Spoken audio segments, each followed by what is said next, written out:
Good morning. Good Good morning, sir. morning. Good morning, sir. Good morning, sir. Welcome to another semester. I think this is the last semester.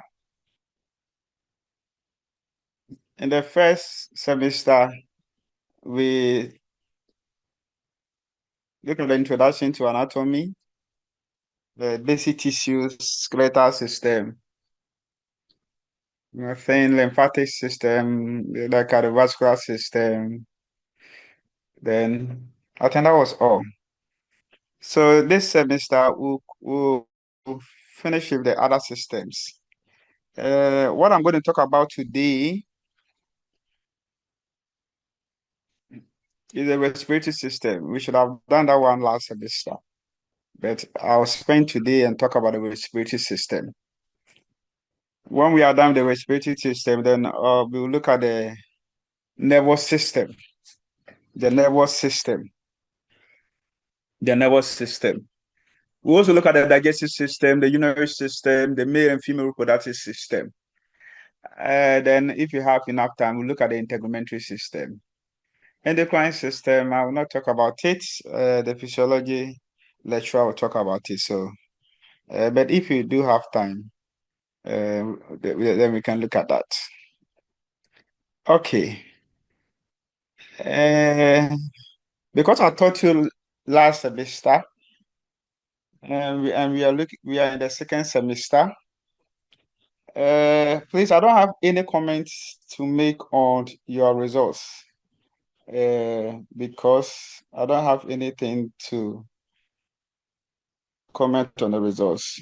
I have not received the results yet, so I can't make anything. You did it on the scannable sheet, so definitely a machine will do the marking. Then you will send the results to me. I mean, the raw score to me. As of now, I have not received the raw score, so uh, I can't make any comment about your performance. Okay.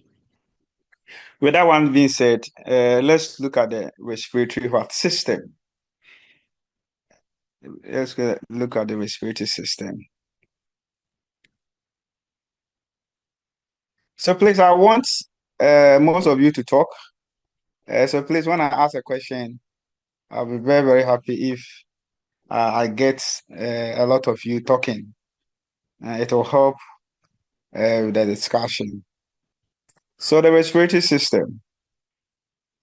Please, I'm not sure you've done it in physiology. Have you? Please, have you done it in physiology? No, sir. No, sir. Okay, so I believe that you do it this second semester. I will not be surprised if it is the first. When you have physiology,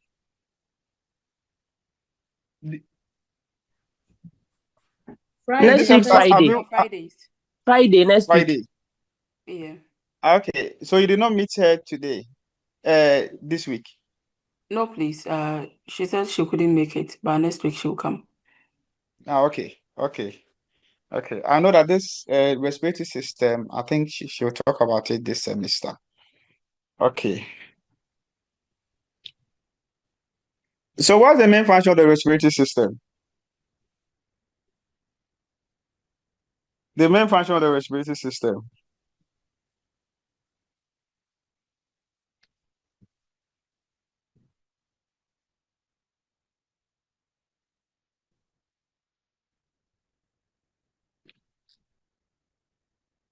Please, if you have the answer, okay, someone is saying gaseous exchange. What again? Breathing. Okay. Let me do something here, and it's important I do that. So let me do that one, just to clarify some few things about the content. So I'm sharing the book again.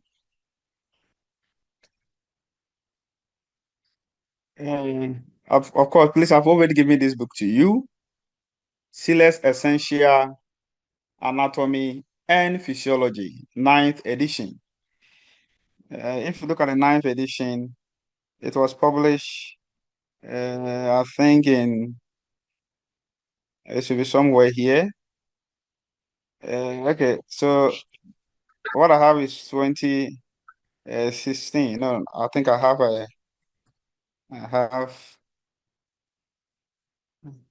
I have the 2023 one. So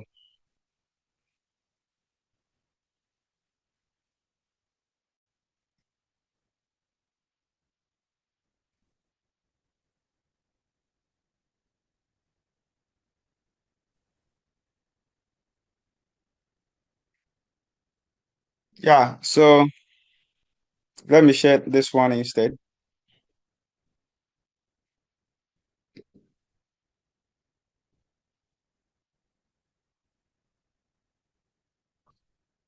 Okay, so this is the 13th edition.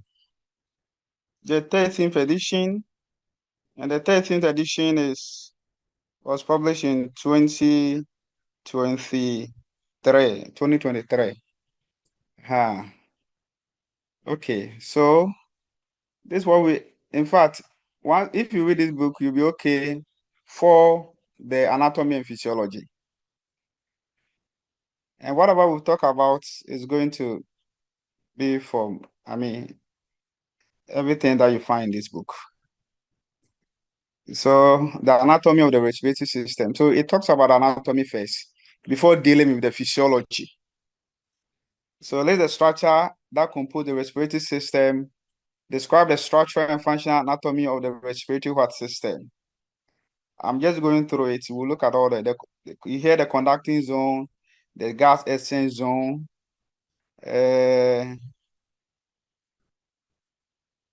you can see heart palate, vestibule, nasal septum, conchi, nasolacrimal duct, paranasal sinus. Just some stuff so that at least you have a very nice diagram with labels, the pharynx, the parts of the pharynx. You can see uvula, the larynx, you can see epiglottis, arytenoid cartilage, everything. Very nice diagram of the larynx, the anatomy of the larynx, the vestibular fold, the true vocal fold, the fourth vocal cords, the true vocal cords. You see, this is the respiratory epithelium. So you can see the cilia, you can see goblet cells. This is the trachea with the esophagus behind it, as you can see from here. Wow, that's very nice. The trachea bronchial tree, you have it here. So that's the tracheobronchial tree.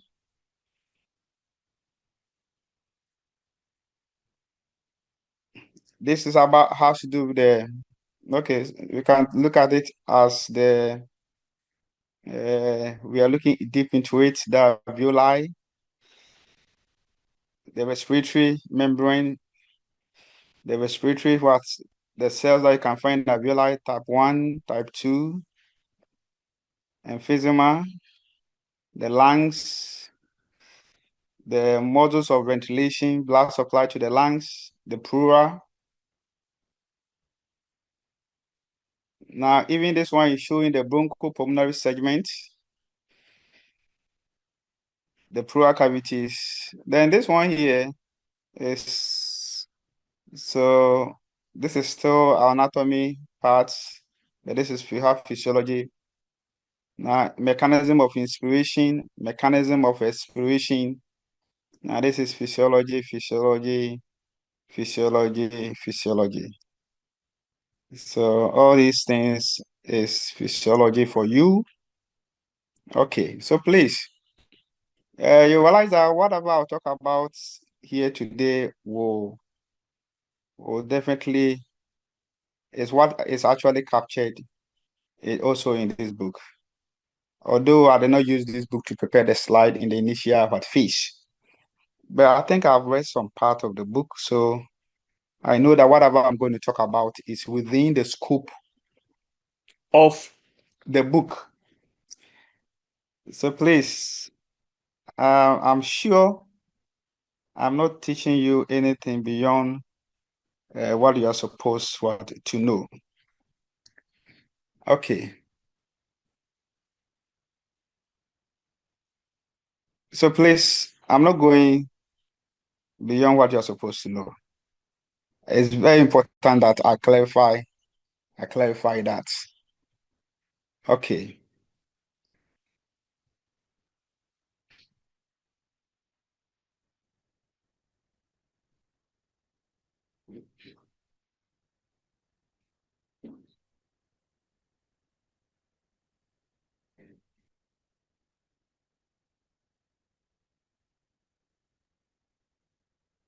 Okay, so with that one said, we can go back to the slides and talk about the respiratory system.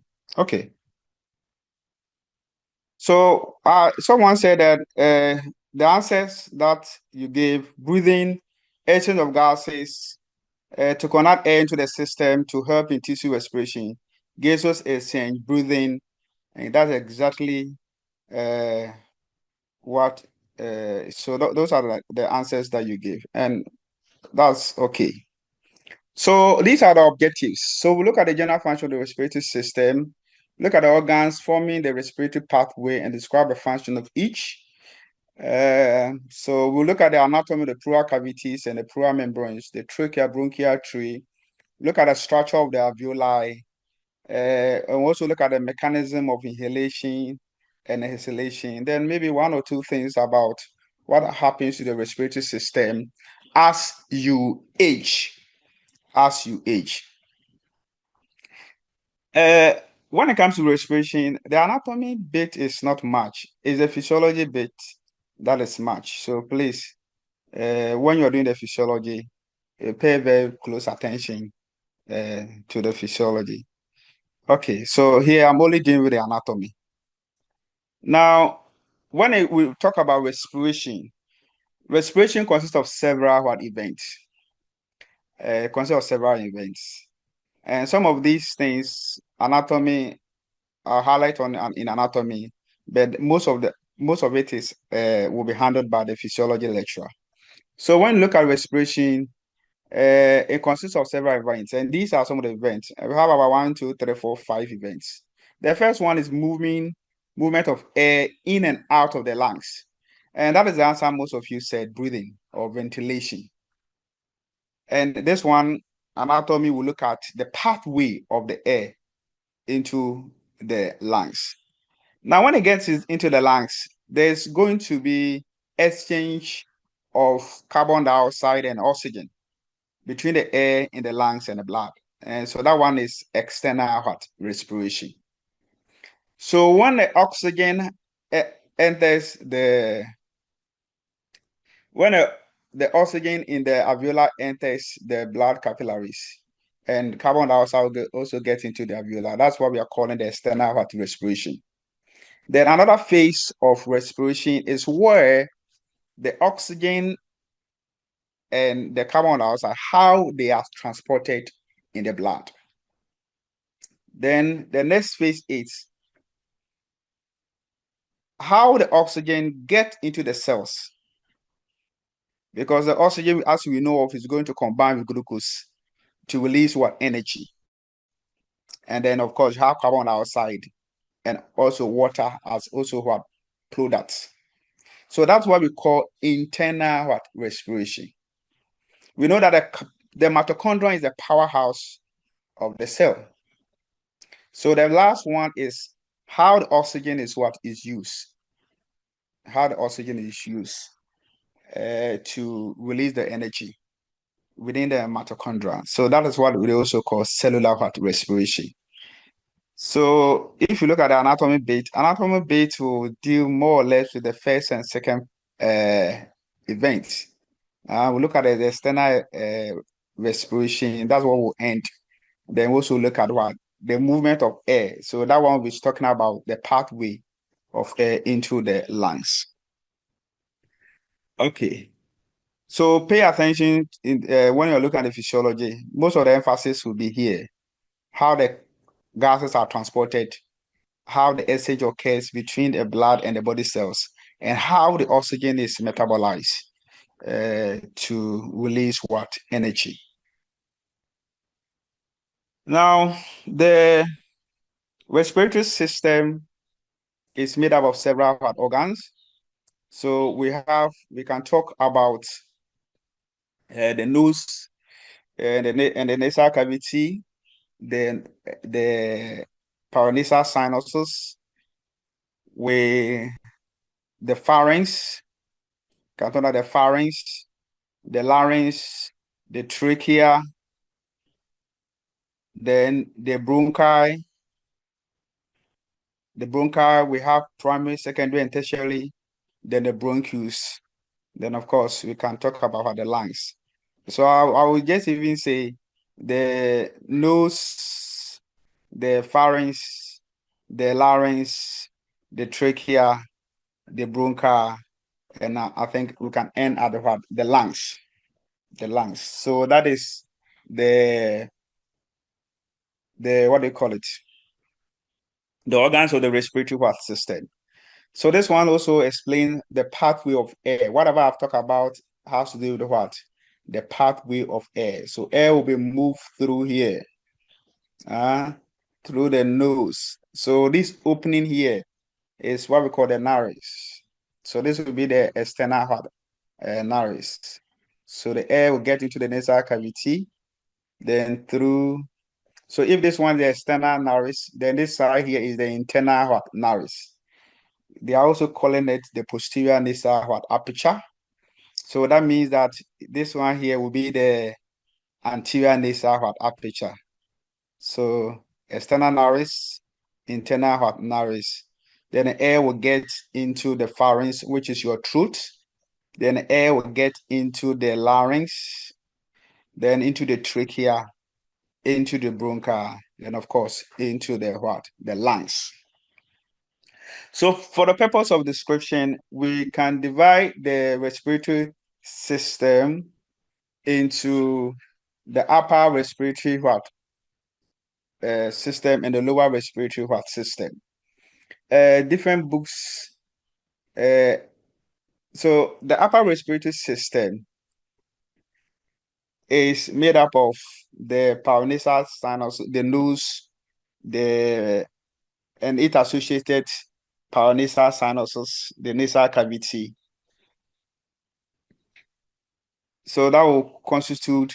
Then, from what I'm going to tell you, this side here is called the vocal cord. So let me show here it as a vocal cord. So this is a vocal cord. The vocal cord is in the it's located in the larynx. Of course, so the larynx, another name for the larynx is the voice box. So for what I'm describing as the upper respiratory system, including the larynx up to the level of the vocal cord. Then below the level of the vocal cord of the larynx, the trachea, and everything below as the lower respiratory system, as the lower respiratory system. So you realize that we can talk about upper respiratory disease and lower respiratory diseases. Okay, so now another function of the lungs, as we discuss the various organs of the respiratory system, we'll get to know the functions. But also let me explain some of the brief functions of the respiratory system. So one function is that it filters and humidifies the air and moves it in and out of the lungs. The respiratory system helps to regulate blood pH. it participates in the vocalization and also smell. They also know when we do the immune system, we talk about it, that you have it produce enzymes that convert angiotensin 1 to angiotensin 2. Okay.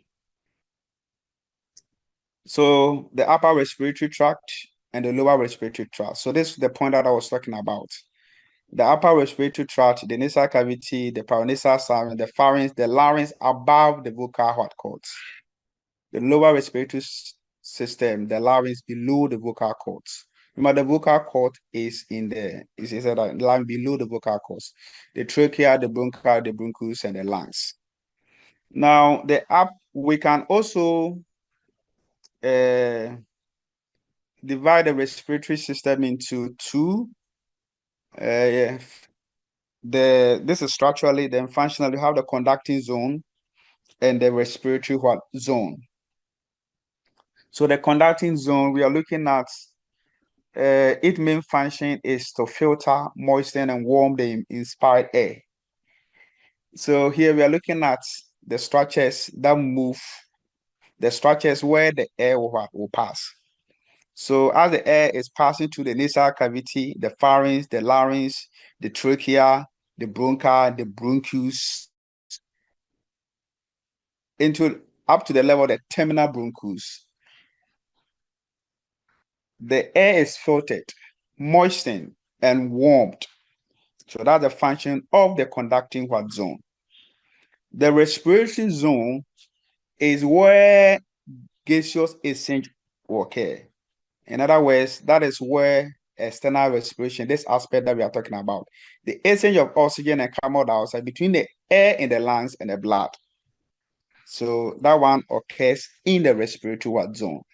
The respiratory zone is made up of the respiratory bronchus, the alveolar duct, the alveolar sacs, and the alveoli. Now, if you look at the conducting zone, these structures are actually things that you can actually see with the naked eye. But if you are looking at further division of the respiratory zone, I mean, that one you can only see it under the microscope. So this one is more histology. I don't know whether I have a diagram. Okay, so let me also use this one to explain the point. So if you look at this one here, now that is showing the conducting zone. And I've talked about the main function of the conducting zone to transport the inspired air. And as it's transporting the air is filtered, the air is moistened, and the air is warmed.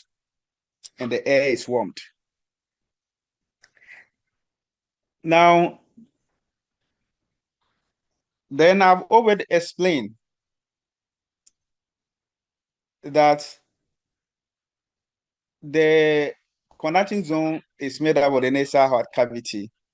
It's made up of the pharynx. It's made up of the larynx.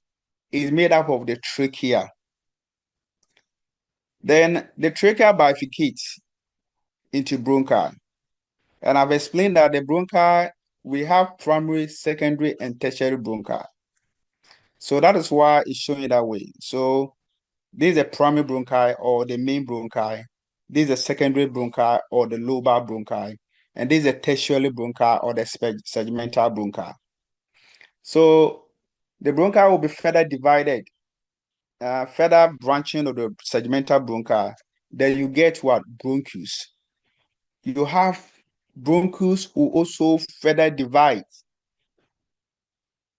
So you get what we call, so there will be several divisions of the bronchus. So eventually the last one is what we call the terminal bronchus. I mean, the last one with respect to the conducting zone is called the terminal bronchus. So you see there are about 11 to 16 generations of the bronchus. There's several further division. And that's why I said that at that level, it's actually microscopic, something that you cannot see with the naked eye. Now, if you look at the bronchus, this one is called respiratory bronchus. Respiratory bronchus because then you begin to see alveoli, the air sacs.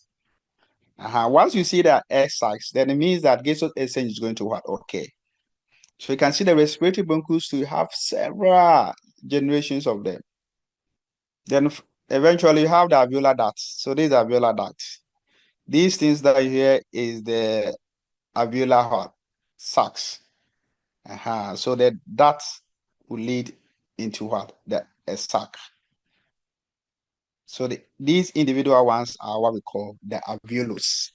Singular alveoli is what? Is plural. Okay. So we're going to start with the nose. We are going to start with the nose. The nose. So the nose, we're looking at the external nose and the nasal cavity. So the external nose is what you actually see. So this is the external nose. That's the external nose. This is the external nose. And you see that the external nose is made up of cartilages and bones. So here we can talk about the nasal bones, and these ones are what? Cartilages. You have the maxilla also being part. Then this side here is the nasal cavity. Is the nasal cavity. So the nose, we are looking at the external nose in the nasal cavity. I've just talked about the external nose. There isn't much to say about the external nose. Now we can go straight into the what? The nasal cavity. The opening into the nasal cavity, that is why I said it's the external NURS. That's the opening into the nasal cavity. So this opening, the external NURS, this is NARIS, this is singular, and this one is what? Plural. Then this one here is the internal NURS, or some also call this one the anterior nasal aperture. This is the posterior nasal aperture. There's another name. They also call it choana. What is it? If not shown, that is fine. CHOANAG. They also call it the choana. Now, the anterior part of the nasal cavity, you see that is a larger bit. This part here is called the vestibule. And it's a vestibule that you hear you see some hairs. You see some hairs. And of course, those modified hairs are called vibrissae. They of course, they will help in filtering the air. The nasal cavity is separated from the oral cavity by the palate. So there's a palate separating the nasal cavity from the oral cavity. Now, then the front part is the hard palate. The posterior part is the soft palate. Hard palate because there is a bone. There's bone inside. So this is a soft palate. Now, the nasal cavity is actually also divided into two. You can see two cavities. So this is the nasal cavity is divided into two by this septum. So this is a septum, the nasal septum. So the nasal septum is actually making up the medial wall of the nasal cavity. So these are the two cavities. This is the medial wall, and these are the lateral wall. So this is the lateral wall, this is the medial wall. So you have these two cavities. The nasal septum is actually made up of actually made up of one, the vomer. We talk about the vomer when we're looking at the facial bones. Then the perpendicular plate of the ethmoid bone. The ethmoid bone is part of the cranial bones. Then the front part here, which you can't see it, but you can feel it, is cartilage. So there's a septal cartilage. So that's what the nasal septum is made up of. So here you can see the vomer once again, and this is a perpendicular plate of the ethmoid bone.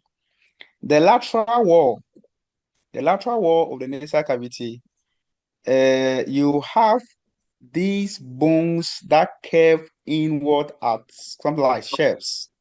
So we call those the conchae. Call it the conchae. This is singular. If add "e" to it, it becomes plural. And the conchae, there are actually three of them. There's a superior, there is a middle, and there is the nasal.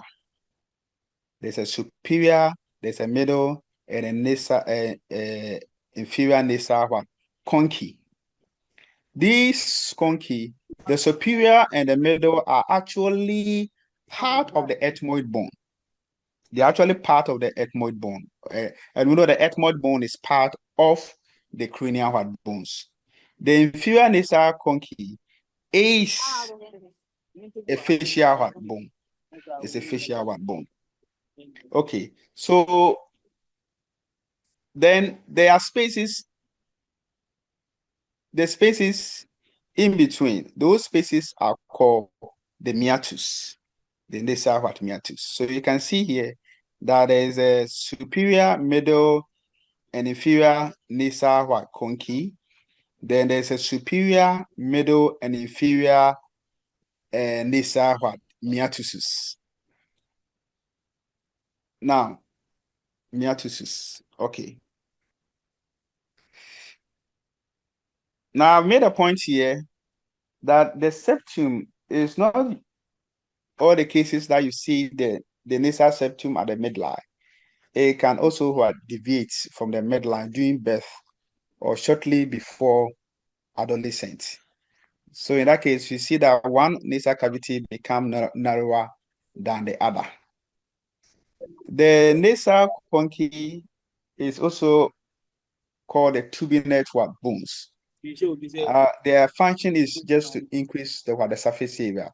Remember, when air enters the nasal cavity, we are saying the air will be filtered, it will be warmed, and it will be moist.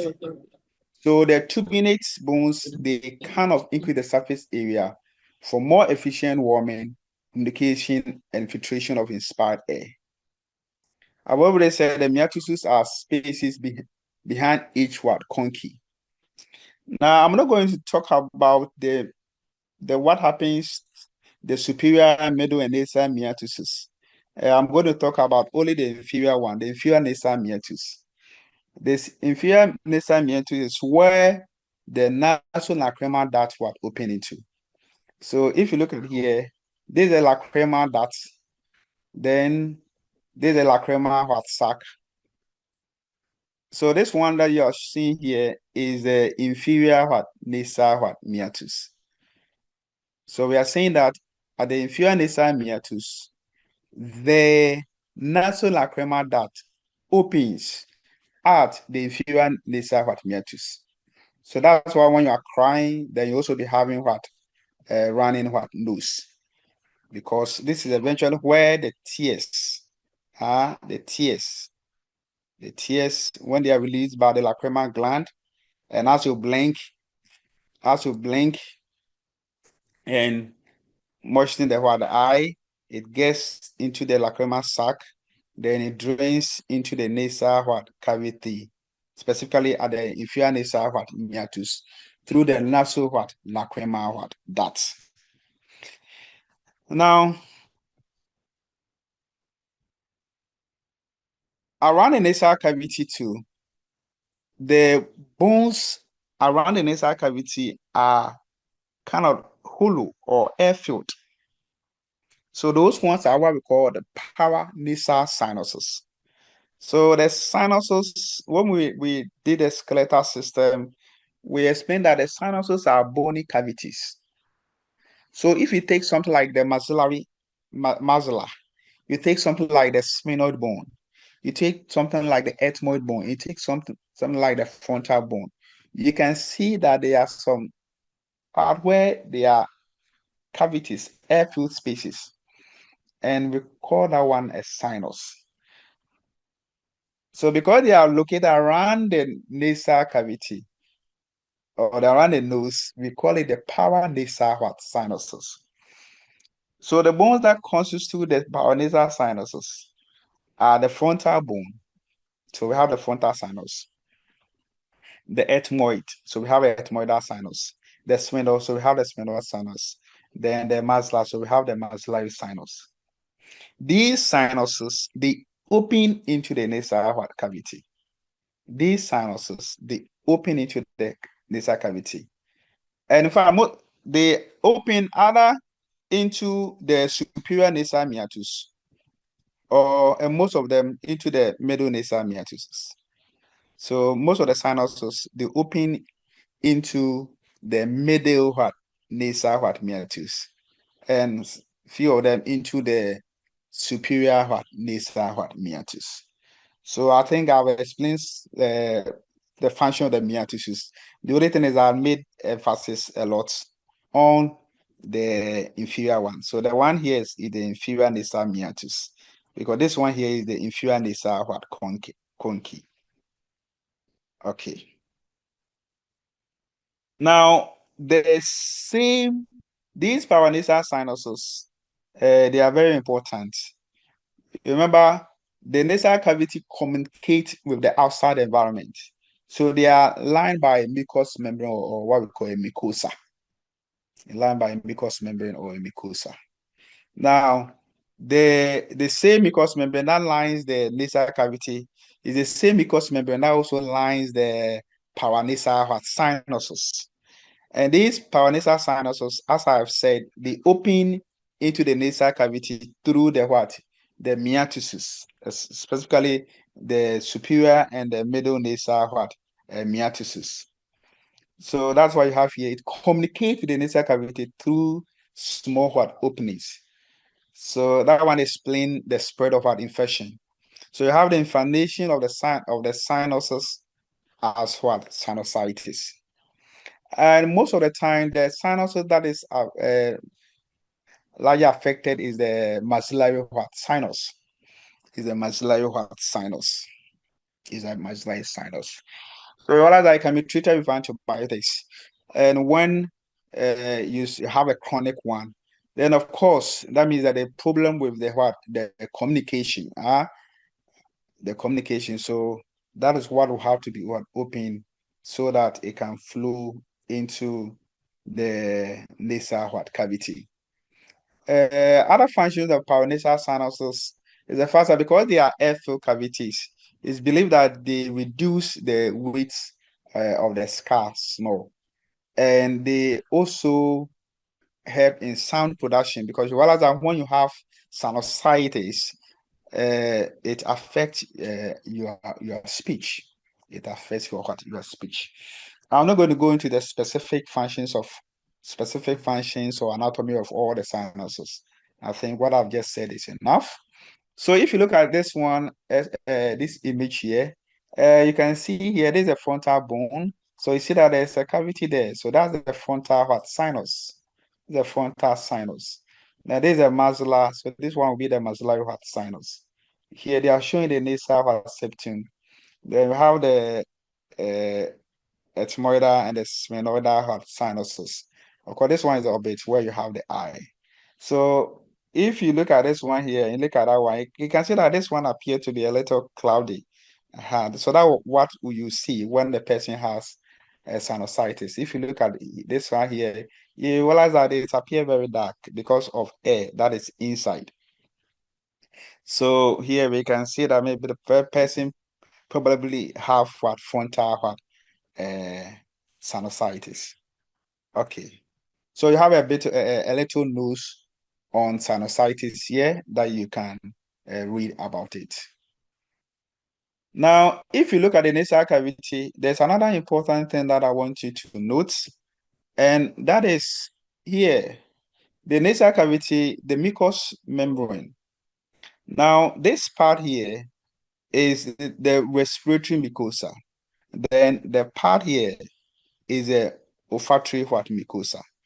In other words, if you look at the upper part of the lateral wall of the nasal cavity and the upper part of the nasal meatus, what we are saying is that the epithelium that lines there is different from the epithelium that lines another part of the nasal cavity. The epithelium here is what we call pseudostratified columnar ciliated epithelium with goblet cells.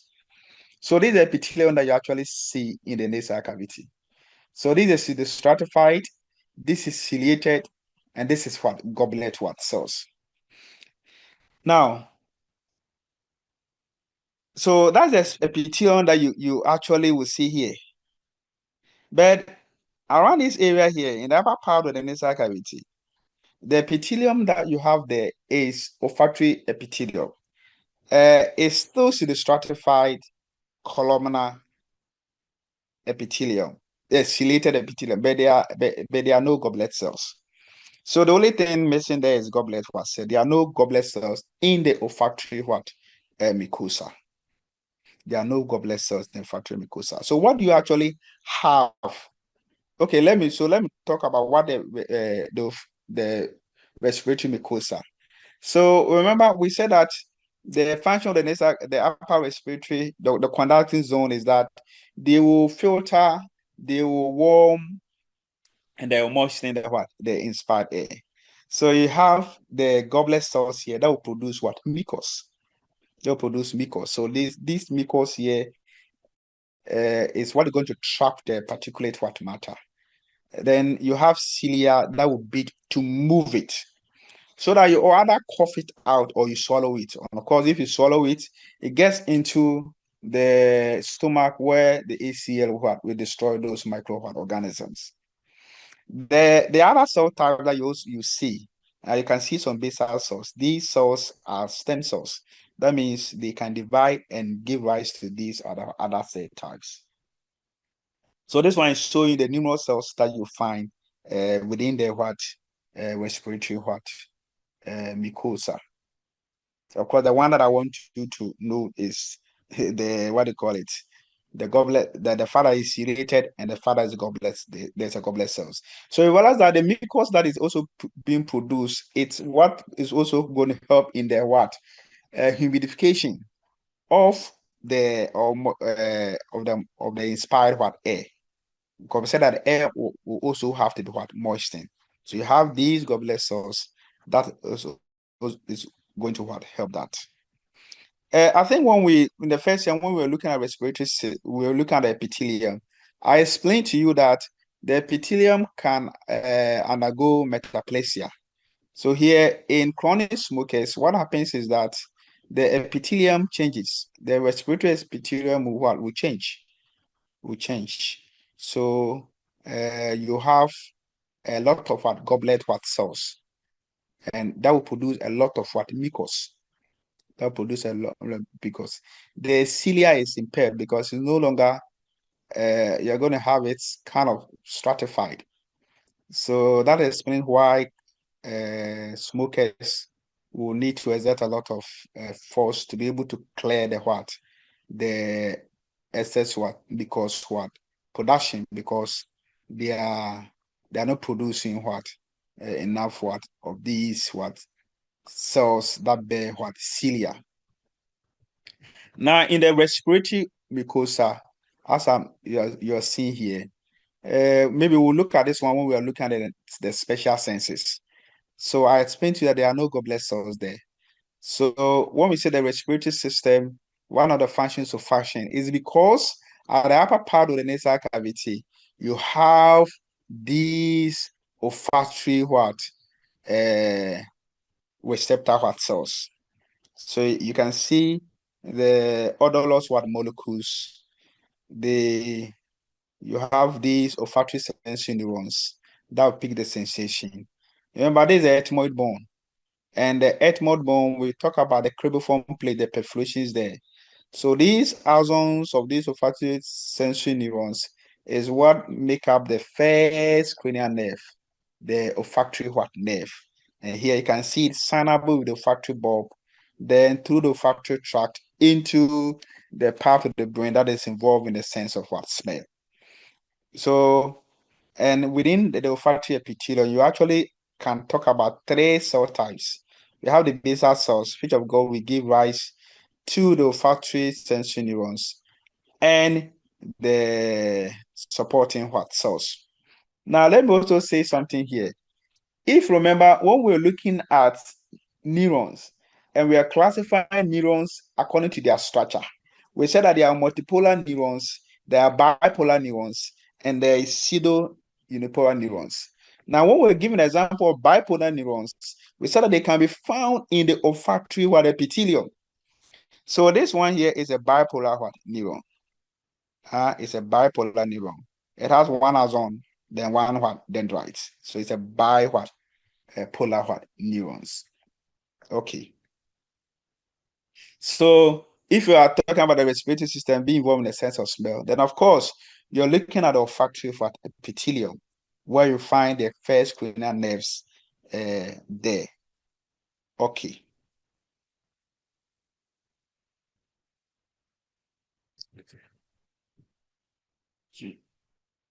Now, then straight away you go to what? Then look at it once again. We said that the air will also be what? Warm. Now you can see numerous what blood vessels. These numerous blood vessels. Then the numerous blood vessels will help in the warming of what? The inspired what air. Will help in the movement of the inspired air. I'm not interested in all the different blood vessels that you find in this heart cavity. But I think what you need to know is that there are several blood vessels, several of them. Now, so this image that you are showing here is actually, we are actually looking at the this nasal septum. This nasal septum. Remember, I explained that the nasal septum, the front part is actually a cartilage. The upper part is actually the perpendicular plate of the ethmoid bone, and the lower part is the vomer. The vomer. Here, what you need to understand here is that you have this anastomosis of the blood vessels. These anastomosis around the blood vessels. So you realize that when someone has a nosebleed, when you apply pressure into the nose, you can actually stop what the bleeding, or you pack a lot of what cotton in there, you can stop what the bleeding. That area where you have the anastomosis is what they are calling the little what area, or the Keshelbach plexus. So that is that for you. Then the next is the pharynx. Your pharynx is your throat. Your pharynx extends from the base of the skull and continues with the esophagus. For the purpose of description, the pharynx is divided into three parts. The part behind the nasal cavity is called the nasopharynx. The part behind the oral cavity is the oropharynx. Then the part behind the larynx is the laryngopharynx. Is the laryngopharynx. Okay, now the pharynx is the pathway of air and sometimes what food. So if you look at the nasopharynx is standing from all the way from the base of the skull to the tip of the soft palate. So the tip of the soft palate. Now, at the posterior wall of the nasopharynx, you find a tonsil, the pharyngeal tonsil. Then on the lateral wall of the nasopharynx, you have the eustachian tube or the pharyngotympanic tube. You know that when you put, there's a communication, there's a connection between the nasopharynx and your middle ear, the middle ear. So that tube that connects the nasopharynx with the middle ear is what we call the auditory tube, the eustachian tube, or the pharyngotympanic tube. Now, this tube, it's when we do the ear, we realize that equalizes pressure between the middle ear and the outside environment. What you need to know is that infection in the nasopharynx can spread into the middle ear, causing otitis media. Remember, we are saying that it connects the nasopharynx and the middle ear. Now, the reason is this ear infection is very common in children because in children, the tube is shorter and more horizontal. Now, this auditory tube, okay, let me just end it there. The rest about yawning and stuff, we'll look at it when we do the middle ear. So just remember at the nasopharynx, there is a pharyngeal tonsil, and there is the eustachian tube or the auditory tube. Now, this pharyngeal tonsil, when it enlarges, we call it adenoid. And can obstruct the what? The airway. Cannot obstruct the airway. And large adenoids can block the what? Upper airway. For your information, around the auditory tube too, you can find some tonsils there. Those tonsils are called tuber tonsils. Those tonsils are called tuber tonsils. There's another thing that I can talk about. This structure here that they call the uvula, which is an extension of the soft palate. It prevents solid material from entering the nasopharynx and the nasal cavity. So this is the uvula here. So we are saying that when you are swallowing, the soft palate will elevate and close this opening so that the food doesn't get into the nasal cavity. That is what the uvula does. So this is what we call the uvula. So this is the uvula. Okay. Now in the oropharynx, the structures that we are interested there is there's the palates. So we call this one the palatine tonsil. The palatine tonsil. So the oropharynx is from here up to the tip of the epiglottis. So this is the oropharynx. Now, if you look at the nasopharynx, only air is passing to the nasopharynx. But if you look at the oropharynx and the laryngopharynx, both air and food will pass through the oropharynx and the laryngopharynx. Now, for your information, the epithelium that lines the nasal cavity, the respiratory epithelium, is the same epithelium that lines the nasopharynx. But because food passes in the oropharynx and food passes in the laryngopharynx, the epithelium there is actually stratified squamous, non-keratinized epithelium. Okay. Now, another function of the respiratory system is immune response, in the sense that the air that is passing here and even the food that is passing to the oral cavity, you realize that you have these tonsils as strategic places that will offer the first line of of defense. So in that essence, we can talk about the respiratory system also providing immunity to us. Okay. Most of the tonsils, so what inflammation of the tonsils is what we call tonsillitis. And most often when someone is, so this one is the palatine tonsil. This is a palatine tonsil. And here you can see that it's inflamed. So most of the time when you talk about tonsillitis, you are most often referring to the palatine tonsil. So the laryngopharynx I've already explained, extend from the epiglottis here and continues to with the esophagus. So that is all that I have to say. I'm not going to talk about the muscles of the pharynx and the rest. So all I want to talk about the pharynx is you knowing the three divisions of the pharynx. The fact that air and food passes through the oral and the laryngopharynx, and the fact that only air passes to the nasopharynx. And because of that, the epithelium, the respiratory the epithelium. And you knowing that in the nasopharynx, there's a pharyngeal tonsils and the station tube. And the oropharynx, you can find the palatine tonsil. Okay. Then the next one is the larynx. The next one is the larynx. The larynx is what they call the voice The larynx is what they call the voice box. So when you're looking at the larynx, this is what I want you to note about the larynx. The larynx is made up of cartilages, ligaments, membranes, and muscles. So that is what the larynx is all about. So I repeat, so the larynx is made up of what? Cartilages, ligaments, muscles, membranes. That is what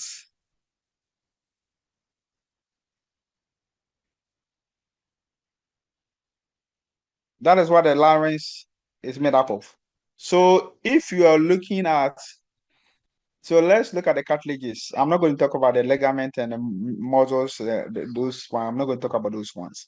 So the cartilages, we have paired and unpaired cartilages. So the cartilages are actually 9. So let me show you an image of that. So this is an anterior view. So if you're looking at the cartilages, this one here is a thyroid what cartilage? This is a thyroid cartilage. Now, the thyroid, they call this one the superior thyroid notch. So that one help you identify the thyroid what cartilage, the notch here. Then you go a little down, you find another cartilage. So that's the cricoid what cartilage. So this one here is a cricoid what cartilage. Is a cricoid what cartilage. Then let's look behind. Remember, the thyroid cartilage is 1. The cricoid cartilage is also what? 1. The epiglottis is also 1. So this epiglottis is 1. Now this is a posterior view. In the posterior view, on top of the cricoid cartilage, you're going to find arytenoid what cartilage. Then on top of the arytenoid cartilage, you're going to see that, remember, the arytenoid cartilage are paired. You're going to see corniculate what cartilage on top of the arytenoid cartilage, the corniculate what cartilage. There's a last pair of cartilage we call the cuneiform what cartilage. The cuneiform cartilage, you see them in the array epiglottic what foot. So this foot here is where you see. So here they are showing us the what? The cuneiform what cartilage within the array epiglottic what foot. So those are the cartilages. So this one is a cadaveric image. So cricoid cartilage, thyroid cartilage. The cricoid cartilage is like a singlet what ring. This is the behind the cricoid cartilage. On top of it is the arytenoid cartilage. On top of the arytenoid is the corniculate what cartilage. Now, if you look at the epiglottic, it's actually like a leaf. You see that it's attached to the thyroid what cartilage.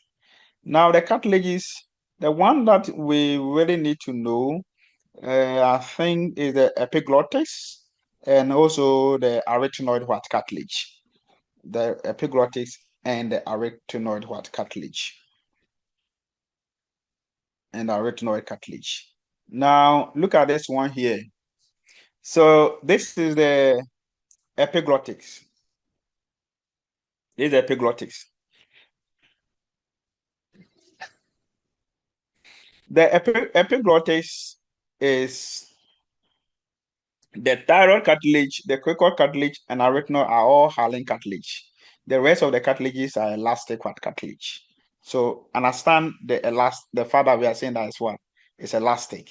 So here you can see the epiglottis attached to the thyroid what cartilage. Now, so what does the epiglottic, what does it do? Now, this is, if you're looking at the mechanism of swallowing, now you know that the food will be, the tongue will help the food, form of a bolus, and to push down into the throat, into the pharynx. Here you can see the soft palate trying to close the opening between the nasopharynx and the oropharynx. Now remember, the oropharynx and the laryngopharynx are pathway for food and what? Air. Now, the food must get into the esophagus. Then air must enter the larynx. Now, the opening here, that opening here is what we are calling the laryngeal what inlets. Opening into the larynx, the laryngeal what inlets. So what are the, look at what the epiglottis is doing. So the epiglottis will close. Remember, it's elastic, has elastic cartilage. It will close the what? The laryngeal what? Inlets. It will close the laryngeal inlets. Now, which one? Should food get into the larynx? There's definitely going to be a cough what reflex. Definitely going to be a cough reflex. Okay. So during swallowing, the larynx, the soft palate and the uvula are elevated, and the epiglottis closes the laryngeal inlet of the glottis forcing food into the esophagus. Now, another important thing that I also want us to know is this one here. Now, between the arytenoid and the thyroid cartilage, you have what we call the vocal cord. So this one here is what we call the vocal cord. Once you have a mucous membrane around it, we call it the vocal fold. In fact, some will also call the vocal ligament. That is also fine. Now, this image here, what we are seeing here is the laryngeal inlet. This one here is the epiglottis. And I told you that the epiglottis will close the laryngeal inlet so that food doesn't get into the larynx and the trachea and the lungs. Okay.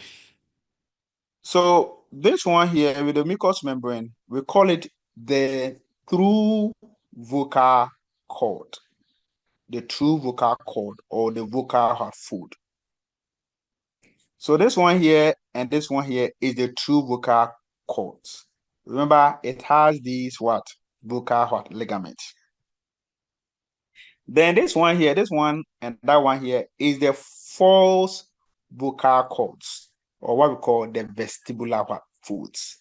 The vestibular folds.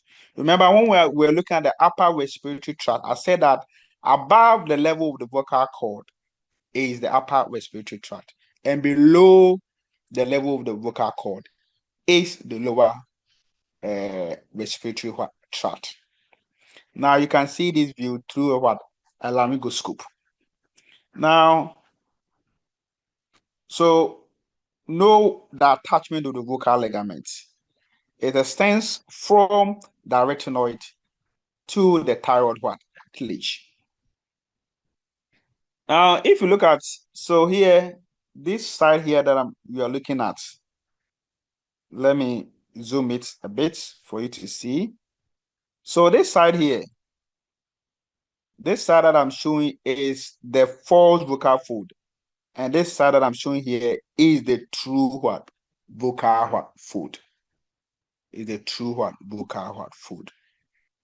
So I'm showing the false and the true vocal fold. Now, so the true vocal folds or the true vocal cord attach to the arytenoid cartilage posteriorly and extend anterior to the thyroid cartilage. The space between the two vocal folds and the opening between them form what we call the glottis. So the space between them, the two vocal folds, is what we call the glottis. So look at the name here, epiglottis. Epiglottis, above the glottis. So you can also say that the epiglottis closes the glottis. The glottis is this space here. Closes the glottis so that food doesn't get into the trachea. Okay. So what happens? We said that another name for the larynx, the voice box. So expired air, when it passes through the glottis, it vibrates the vocal folds and produces sound. So the air that is coming out causes these vocal cords to vibrate, and that's what produces the sound. There are a lot of muscles, because remember I said that larynx also, what we are calling the larynx, also made up of muscles. So these muscles are what's going to control, is what the one that's is responsible for the shortening of the cords, opening of the cords, that means abduction, then adduction of the cords. So it is this one that produces those the sound. Now, the more it vibrates, the higher sound. Yes. So somebody has a hand up. Okay, I have not seen it. Okay, you can talk. Yeah, hello, sir. Listen. Yes. Yeah, good morning. Good I morning. wanted to confirm about the closure of the laryngeal inlet by the epiglottis. Is it by reflex action, or is it by it being sensed? When it senses food, then it closes, or when you are not talking, it is already closed. I want to know how it does that.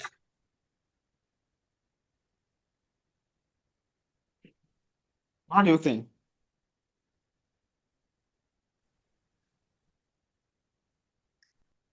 Thinking through, I What do you think think? per the picture you already showed, it is already opened. It's already I what? think it's already opened. The laryngeal inlet is already opened per all the pictures you've shown. So Yes. it Yes, because okay. because remember what is passing there? Air. Air must pass here. You see, this one, the view is not nice because we are looking at one half of it. So the air must pass. So this is where the air was passing. This is the glottis. This is where the air is passing, then getting into what? The trachea. So this is air where the air is passing. So of course, so it has to what? It's open because you can't close for. If it closes, then air is not passing. So Okay. it has to open. So, but then we are saying that when you are eating, of course, that's why those times they tell you that you don't talk whilst eating. So here we are talking about the mechanism that happens. So of course, this one is a reflex action. So once you are swallowing, what we are saying is that to prevent the air in there is passing or is going here, but because you are swallowing food, to ensure that the food doesn't get into the lungs, this epiglottis will have to close. So that one will be what? Will be a reflex action that will close it so that you don't have the food missing its way. Is that one okay? But we are saying that the closer, so as I'm talking now, we are saying that there is the vibration of the cords. The cords vibrate and produces sound. But of course, that one alone is not what determines someone's voice. The how you move the lips, how you move the tongue, they all help in voice production. But here I'm just saying that because the voice box, because the vibration of these cords, that is what produces the sound. What produces the sound. And there are muscles that actually regulate them. So you see that here there's what it has closed. Here it has what open. So I don't know, maybe probably are they not included in the slide, but maybe yes. So the greater the expired air, the stronger the vibration and the louder the sound. Then we can also talk about the pitch. The pitch of the voice, the sound that you make, depends on the length and the tension of the vocal cords. Shorter cords or tighter cords produce higher pitch. Then longer and thicker cords, lower pitch. So you realize that when a man will reach adolescent, the testosterone that we produce, it goes to affect the vocal cords, so that we produce a longer and thicker cords, and that explains why we have deeper the voice. Then of course the resonance of the tone depends on the mouth, the tongue, the lip, the facial muscles. Okay, so that is just by the way. Yes, that is fine. Okay. Now so that's the larynx for you. We have The another larynx hand. for you. Yes, I'm not seeing the hands. The system is such that when you raise your hands, I should be able to see. Okay, the hand that has been raised, that person can ask. Okay, sir. Good morning. Good Sir, morning. please, I want to know if there is a condition that can cause the glottis to close. Then I want to know what happens in the case of asthma. Then what happens if the muscles that regulate the glottis also get weak?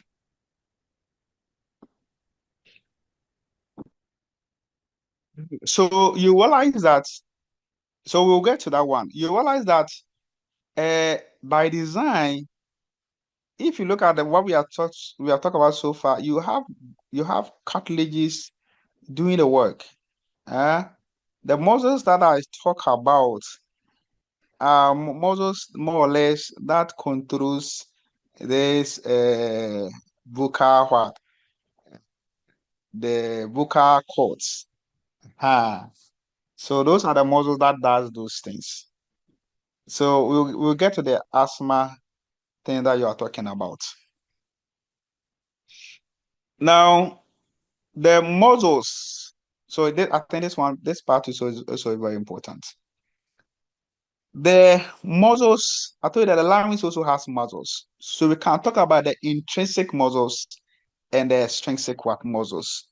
So the intrinsic muscles, they are innervated by the vagus nerve. So the vagus nerve innervates all the intrinsic muscles of the larynx, except the cricothyroid muscle. That one you don't need. So these muscles adjust the tension of the vocal cords. So I was saying that these vocal cords, they are controlled by what? Muscles. And those muscles are actually innervated by the recurrent laryngeal nerve. For your information, the vagus nerve is the 10th cranial nerve. The vagus nerve is the 10th cranial nerve. Now you see that when it reaches this one that they are showing us is the left vagus nerve. So what they are showing us here, you realize that the vagus nerve, as it's coming down, the 10th cranial nerve, see what is happening. It gives a branch that goes upwards. This branch here that's going upward is what we call the recurrent. Now it's going to supply the larynx, so we call it the recurrent laryngeal nerve. The recurrent laryngeal nerve. So that's the nerve that we are seeing that is going to supply all the intrinsic muscles of the larynx. There is a muscle between the cricoid cartilage and the thyroid cartilage. Like if you are looking at it this way, this is the cricoid cartilage, this is the thyroid cartilage. There's a muscle that is out here. That muscle that is you find here is what we are calling the cricothyroid muscle. So that's the only muscle that we are saying that is not innervated by the recurrent laryngeal nerve. Now, let me also make another point. It's very important here. You see this here, between the thyroid cartilage and the cricoid cartilage, there's actually a membrane here. So you can call it the cricothyroid membrane. The cricothyroid membrane. Then you see there, it thickens here at the midline here. So when it thickens, you can say it's a ligament or cricothyroid ligament or a median cricothyroid ligament.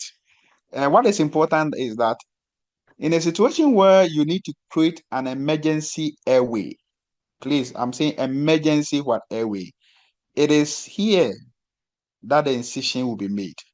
So that is why it's very important that the thyroid cartilage is palpated. Then just go a little below, the cricoid cartilage should be palpated.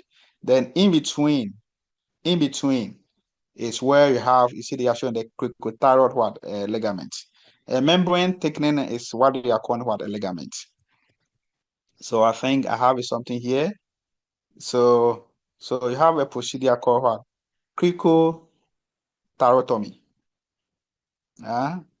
The preferred point of entry in an emergency is through the membrane between the cricoid and the thyroid cartilage. A procedure referred to as cricothyrotomy. Now, when it's an emergency airway, but then you need to create a permanent one that will last for some days.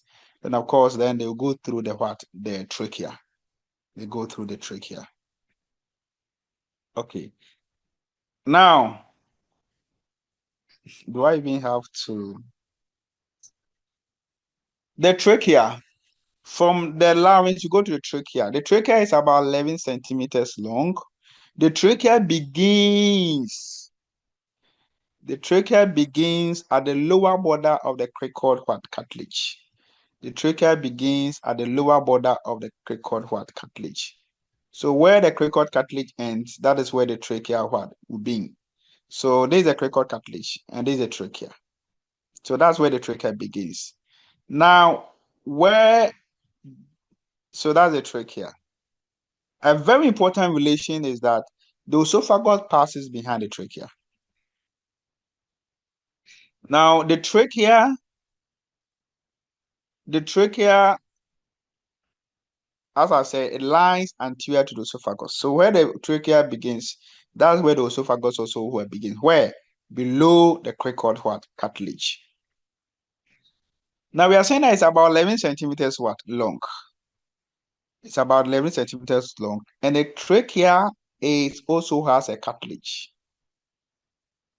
And we have about 16 to 20 cartilages. And this cartilage is not complete. Some would say C-shape or U-shape. So this is the trachea with the C-shape what? Cartilage. You realize that posteriorly, because the esophagus is there, the cartilage is not complete. Rather, it's bridged by a smooth muscle that we call the trachealis what? Muscle. Now, the purpose of the trachea of the cartilage is to ensure that the trachea is always open. If we are to be smooth muscles, of course, can contract and we can relax. Then we can collapse and can open. We don't want that. We want a situation where air can pass without any problem. So around that area, that's why we have the C-shaped cartilage to keep it what? Open, the trachea open all the time. The posterior aspect is bridged by a trachealis muscle because of the esophagus. So the trachealis muscles can adjust the trachea diameter during swallowing, allowing the esophagus to pass large food masses. Okay. Then we also know that when it's constrict, doing coughing can help to what? Expel what? Irritant. Now, the esophagus, the trachea bifurcates at the level between T4 and T5 vertebrae. At the level between T4 and T5 vertebrae. So this is the trachea. Where is bifurcating? We are saying that it's at the level between T4 and T5 vertebrae. That one point is very, very important because above that point is the superior mediastinum. Remember last semester we talked about the superior mediastinum. So the trachea bifurcating at T4 is very important. You should know that one too. Now, at the point of bifurcation, there's a cartilage there, this one here. We call it the carina. The carina is the most sensitive part. It's the most sensitive area for triggering the cough reflex. So here, there's a carina. Very, very, very sensitive. Because as we said, food shouldn't get there. So should food get into the trachea, once it get at the level of the carina, there's going to be a reflex action that will cause the person to cough the food out. Remember, the trachea too has pseudostratified columnar ciliated epithelium, the goblet cells. So that's going to help in pushing the food out.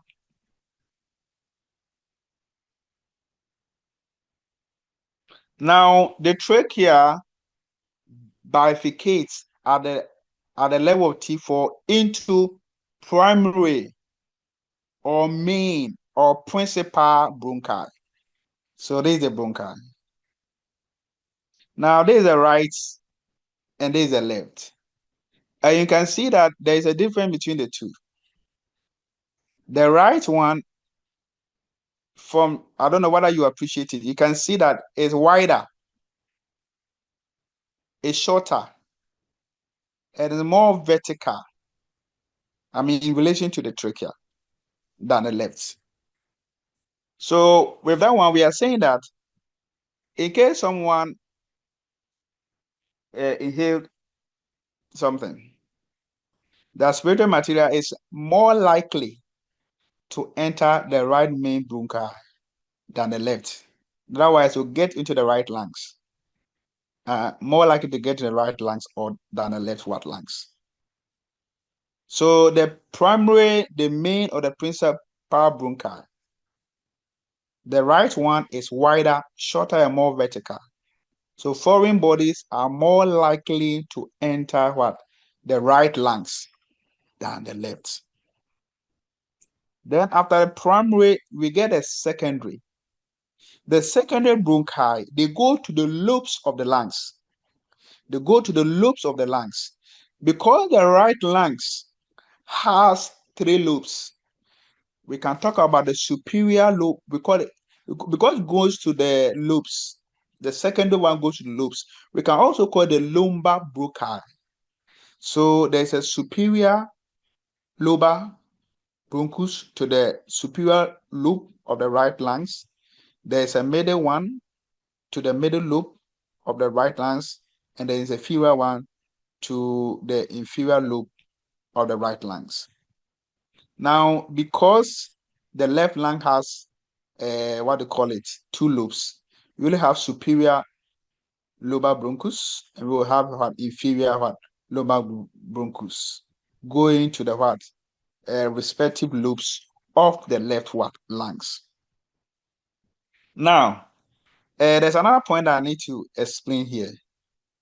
Now, this one here, you see, the principal one, see what they're saying? They say is extra pulmonary. That means they are not inside the what? The lungs. They are not inside. The secondary one and the tertiary one are within the what? The lungs. So that's why you say intrapulmonary. Now, for your information, before there's the okay, let me leave that one. So then the last one, the segmental what bronchi. The segmental bronchi, or let me use the word I was saying secondary. The tertiary what bronchi. We call it the tertiary bronchi is also called segmental bronchi.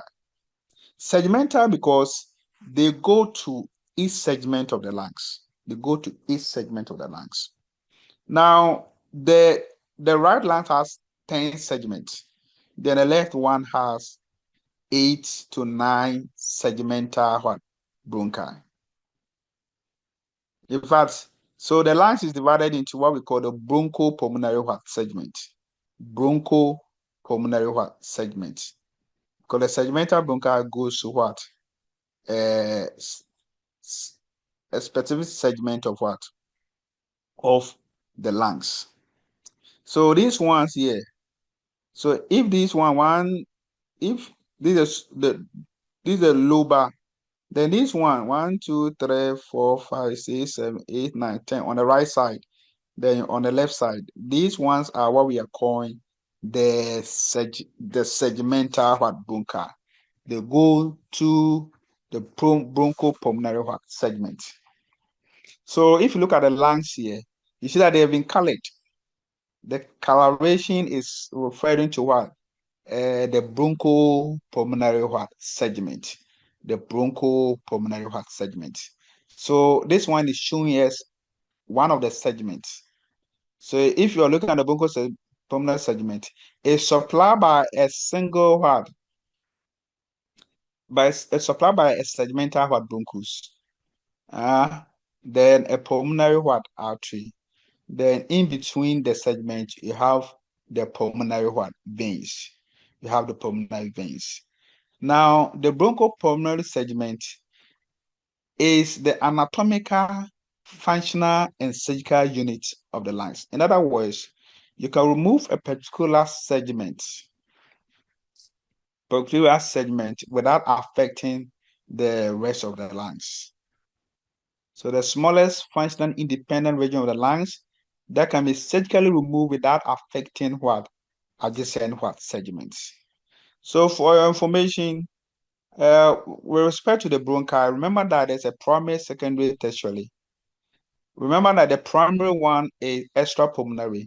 The secondary and the tertiary are intrapulmonary. The secondary one goes to the respective lobes. Then the tertiary goes to what? Each bronchopulmonary what segment. And the bronchopulmonary segment is the anatomical and functional and surgical unit of the lungs. And you should also remember why aspirated material are more likely to enter the right lungs than the left. Then from the bronchus or pleural bronchi, we go to what the bronchus. Please remember, if you look at the bronchi, you see cartilages. At what point do we say we have entered the bronchus? When you can't see cartilage and when you can't see the glands. So the absence of cartilage, and the bronchus have a diameter less than 1 millimeter. So bronchus, they lack cartilages and they lack glands. Now these bronchus are going to divide further, several of them, to eventually we get into the terminal bronchus, and that is where the conducting zone what ends. And that's where the conducting zone what ends. Now, let me see whether I can get a picture of something. If I don't get a picture, then sorry. Okay, the picture is not there. So the picture that I really wanted you to see is this.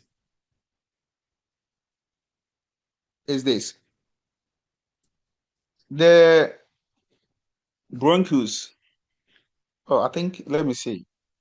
I'm seeing an image that is similar to that. Let me see whether I can get that one.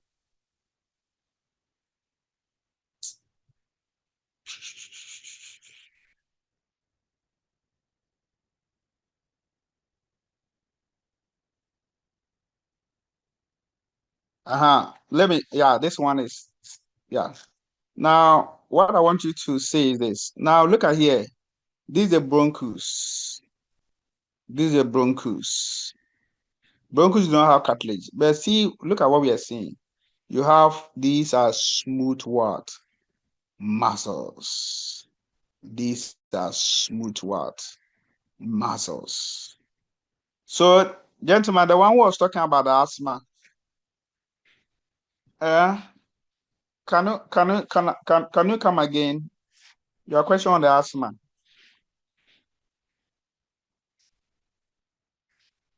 Hello. Hello, sir. Yeah, you were asking something about asthma. What was the question again? Yes, sir. I was asking of a condition that can cause the glottis to close by itself. Then I wanted to know that what happens in the case of asthma. Like, I don't know if you get my question. Yeah. Like in the case of asthma, would the glottis close, or is any fluid covering the glottis making breathing difficult?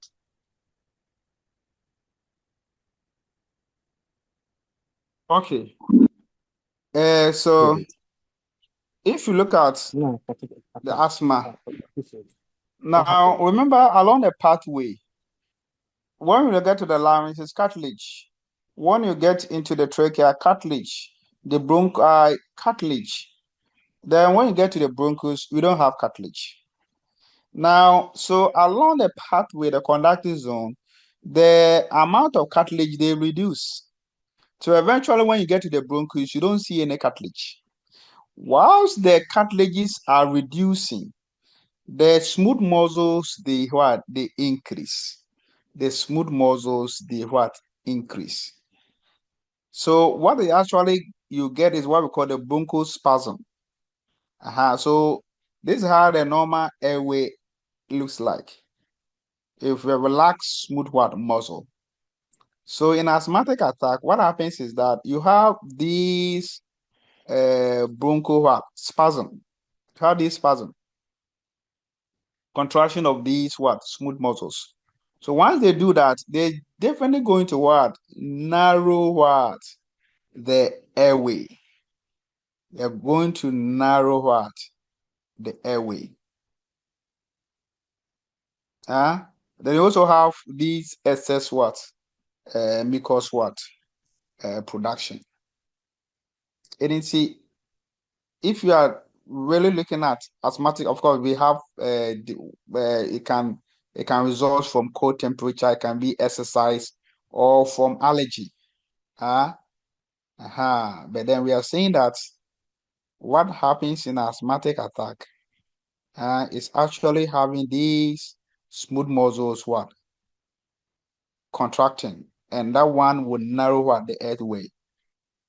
So whatever the inhaler that they actually inhale, they just to act on these what smooth what muscles, so that at least the airway can what can open, then the air can what can pass. Okay. Then when we're talking about the glottis closing, the glottis closing, I've already explained that one is actually a reflex, because when you are swallowing food, it has to close. So that one is a normal what reflex. That one reflex. Then of course, you remember I explained that should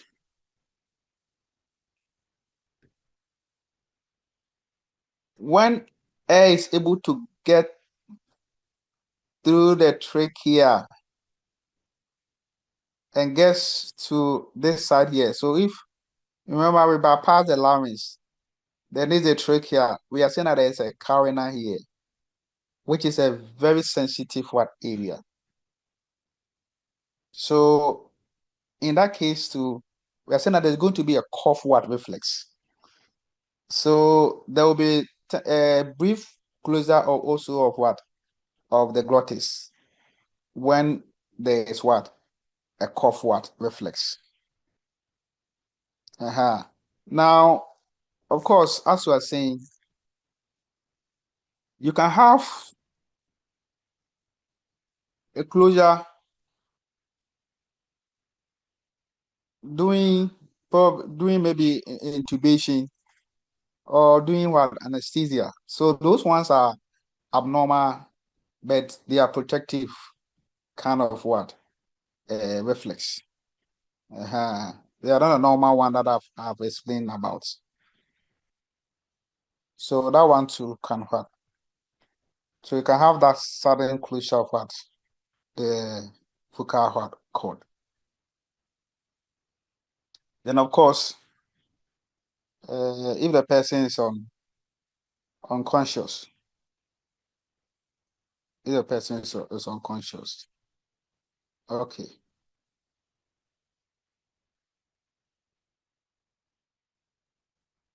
Now, I don't want to go too much into the innovation, but because of what you have done, I can say something very brief. This is still the vagus nerve. This one here, I said, is supplying the what? The muscles, the recurrent laryngeal nerve. Now, if you look at the nerve here, you can see one going inside. Then you see this one outside. This is the internal laryngeal nerve. This is the external laryngeal nerve. So this internal laryngeal nerve is the one that gives sensory innervation to the larynx all the way up to the level of the vocal cord.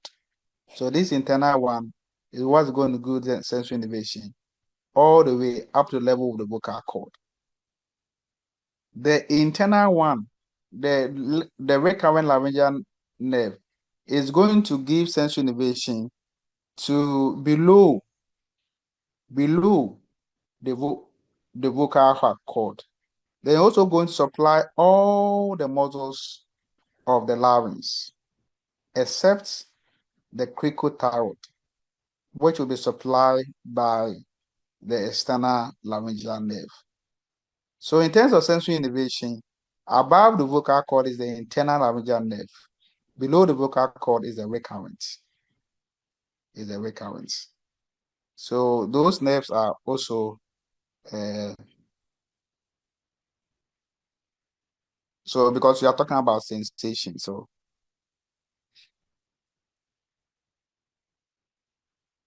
in other words, if these nerves are stimulated, it can cause those things to work. Because the vagus nerve that is doing that.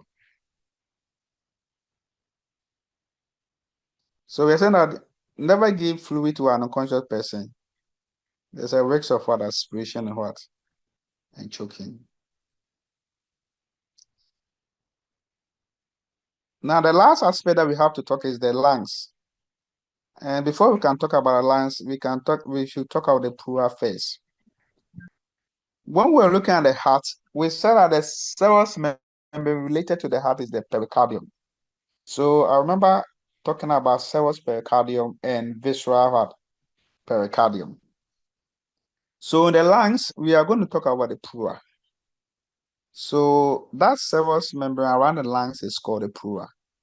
In fact, so if you look at the lungs like this, that shiny thing around the lungs is called the visceral pleura. So the pleura can actually be divided into two. So there's a parietal pleura and there's a visceral pleura. So what lines, I think this one is better. So this is the thoracic cavity. Remember, in between this one here, the medial sternum. So we're looking at the, okay, let me use the word pulmonary cavity. So the pleura that is lining the inner aspect of the cavity is what we call the parietal pleura. Then you see that, if you follow, you see that I'm going here, then at the root of the lungs, it turns and cover the lungs itself. And that's what we call the visceral heart pleura. So that in between, there is this potential space here that we call the pleural heart cavity. The pleural cavity. So the parietal pleura lines the pulmonary heart cavity. The visceral pleura covers the lungs. Just like when we're talking about the peritoneum, the pericardium, the visceral pleura are innervated by autonomic nerves. So they are insensitive to pain. The parietal pleura are innervated by somatic nerves. So they are sensitive to what? To pain. They are sensitive to pain. For the purpose of description, the parietal pleura is also divided into parts. So if you look at here, this part of the parietal pleura, remember the space in between the lungs is called the medial sternum. So this is called the mediastinal parietal pleura. The pleura that is related to the diaphragm is called the diaphragmatic pleura. The pleura that's related to the lungs, the ribs, is the costal pleura. Then you also know that the lungs extend above the level of the clavicle. So that one will also be called the cervical pleura. The cervical pleura or the cupula.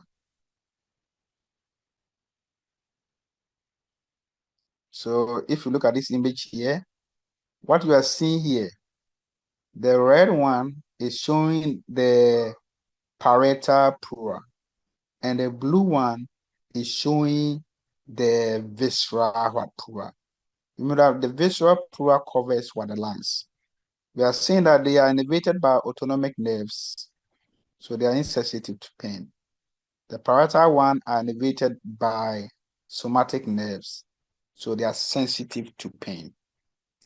Now, if you watch this one, the line of reflection of the parietal pleura, that's what you're seeing here. And the outline of the lungs, that's why you're seeing the blue. Remember, between the visceral and the parietal, there is a potential space. That space is what we call the pleural cavity. The pleural cavity. So the pleural cavity is a potential space between the parietal and the visceral pleura. It contains small amount of serous fluid.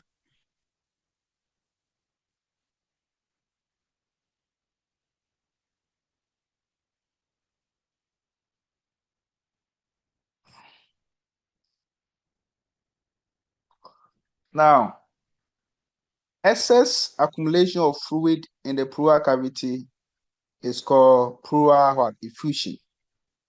So you have pleural effusion. When you have excess accumulation of fluid. So the fluid can be water, which in that can call the hydrothorax, can be blood, hemothorax, it can be air, pneumothorax, or it can be what? Lymph.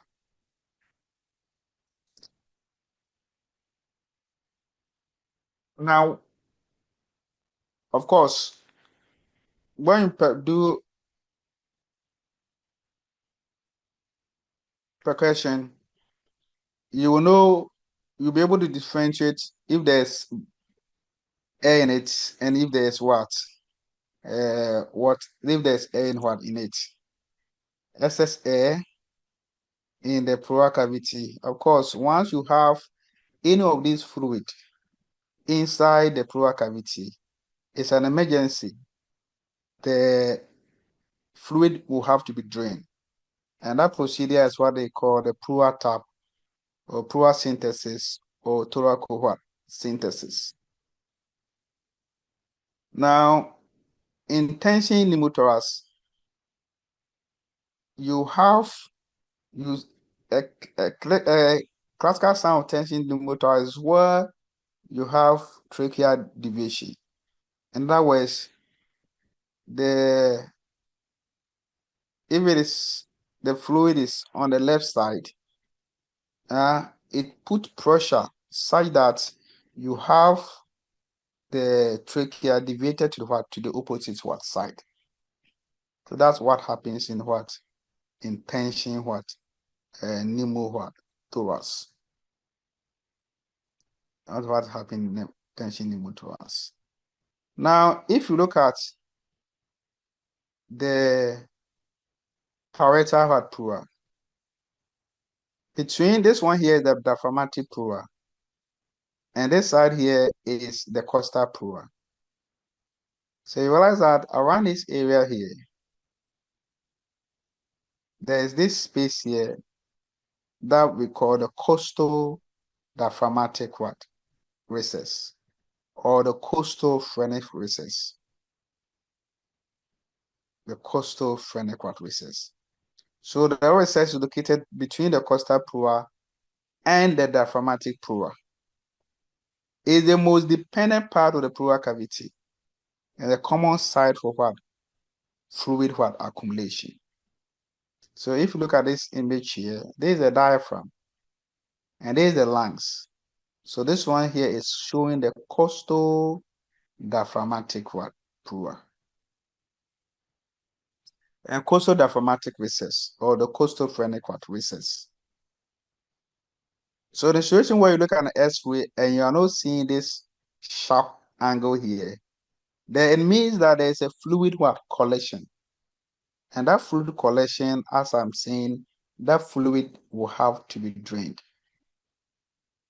And in draining, it has to be at a place where you don't damage you don't damage the lungs.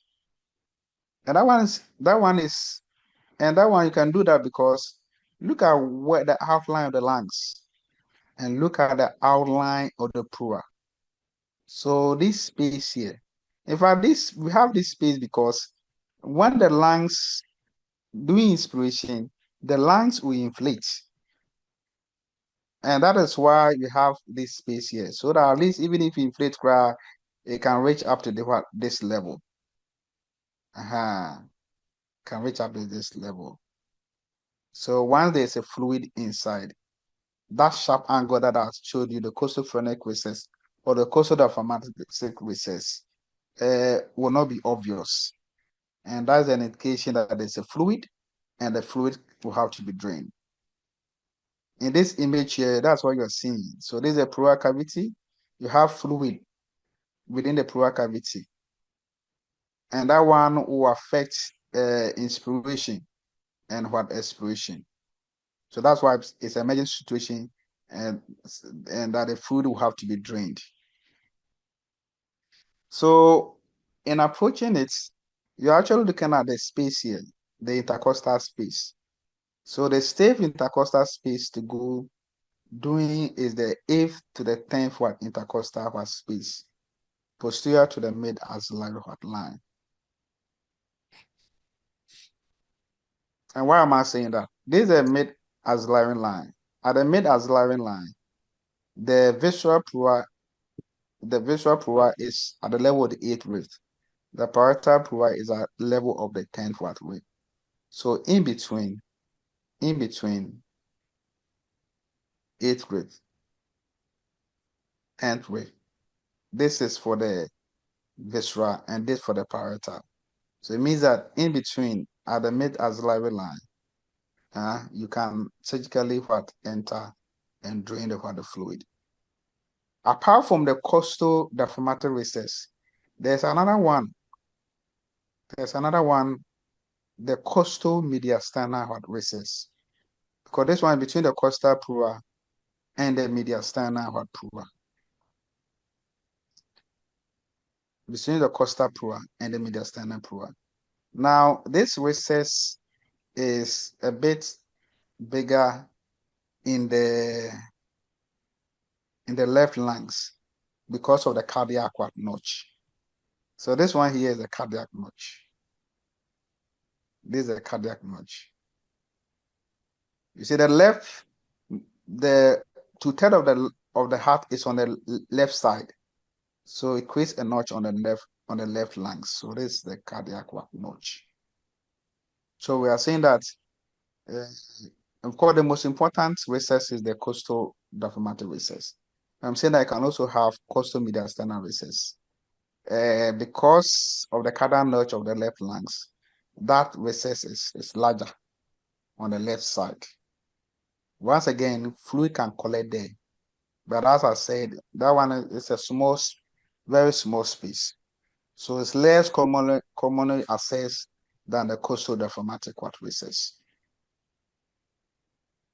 And I've explained what the recess is. It allows the lung to expand doing deep word inspiration. But as I said,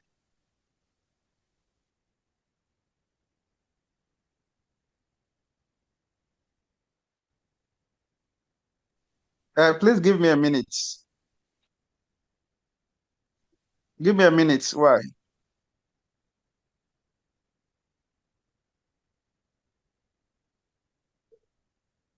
Okay, sir. Yes, sir.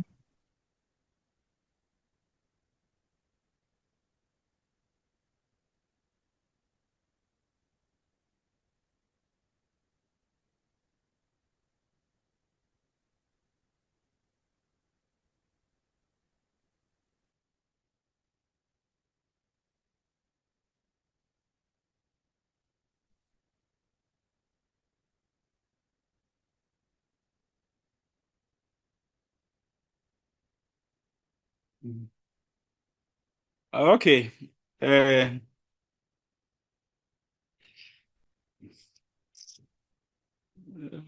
These ones, please, when you read it, you get it. This is needle thoracostomy and then tube thoracostomy. So this one, you can read that one. But please just understand the point that I was making here. The point I was making here in terms of trying to drain what fluid. So we know the line of a reflection of the pleura, the parietal pleura, and we know the line of a reflection of the parietal pleura and that of the visceral pleura. So definitely, because we know that one, we know that at the mid-axillary line, the visceral pleura ends at the 8th rib, then parietal pleura at the 10th rib. So it means that in between that space, you can actually take what? A fluid.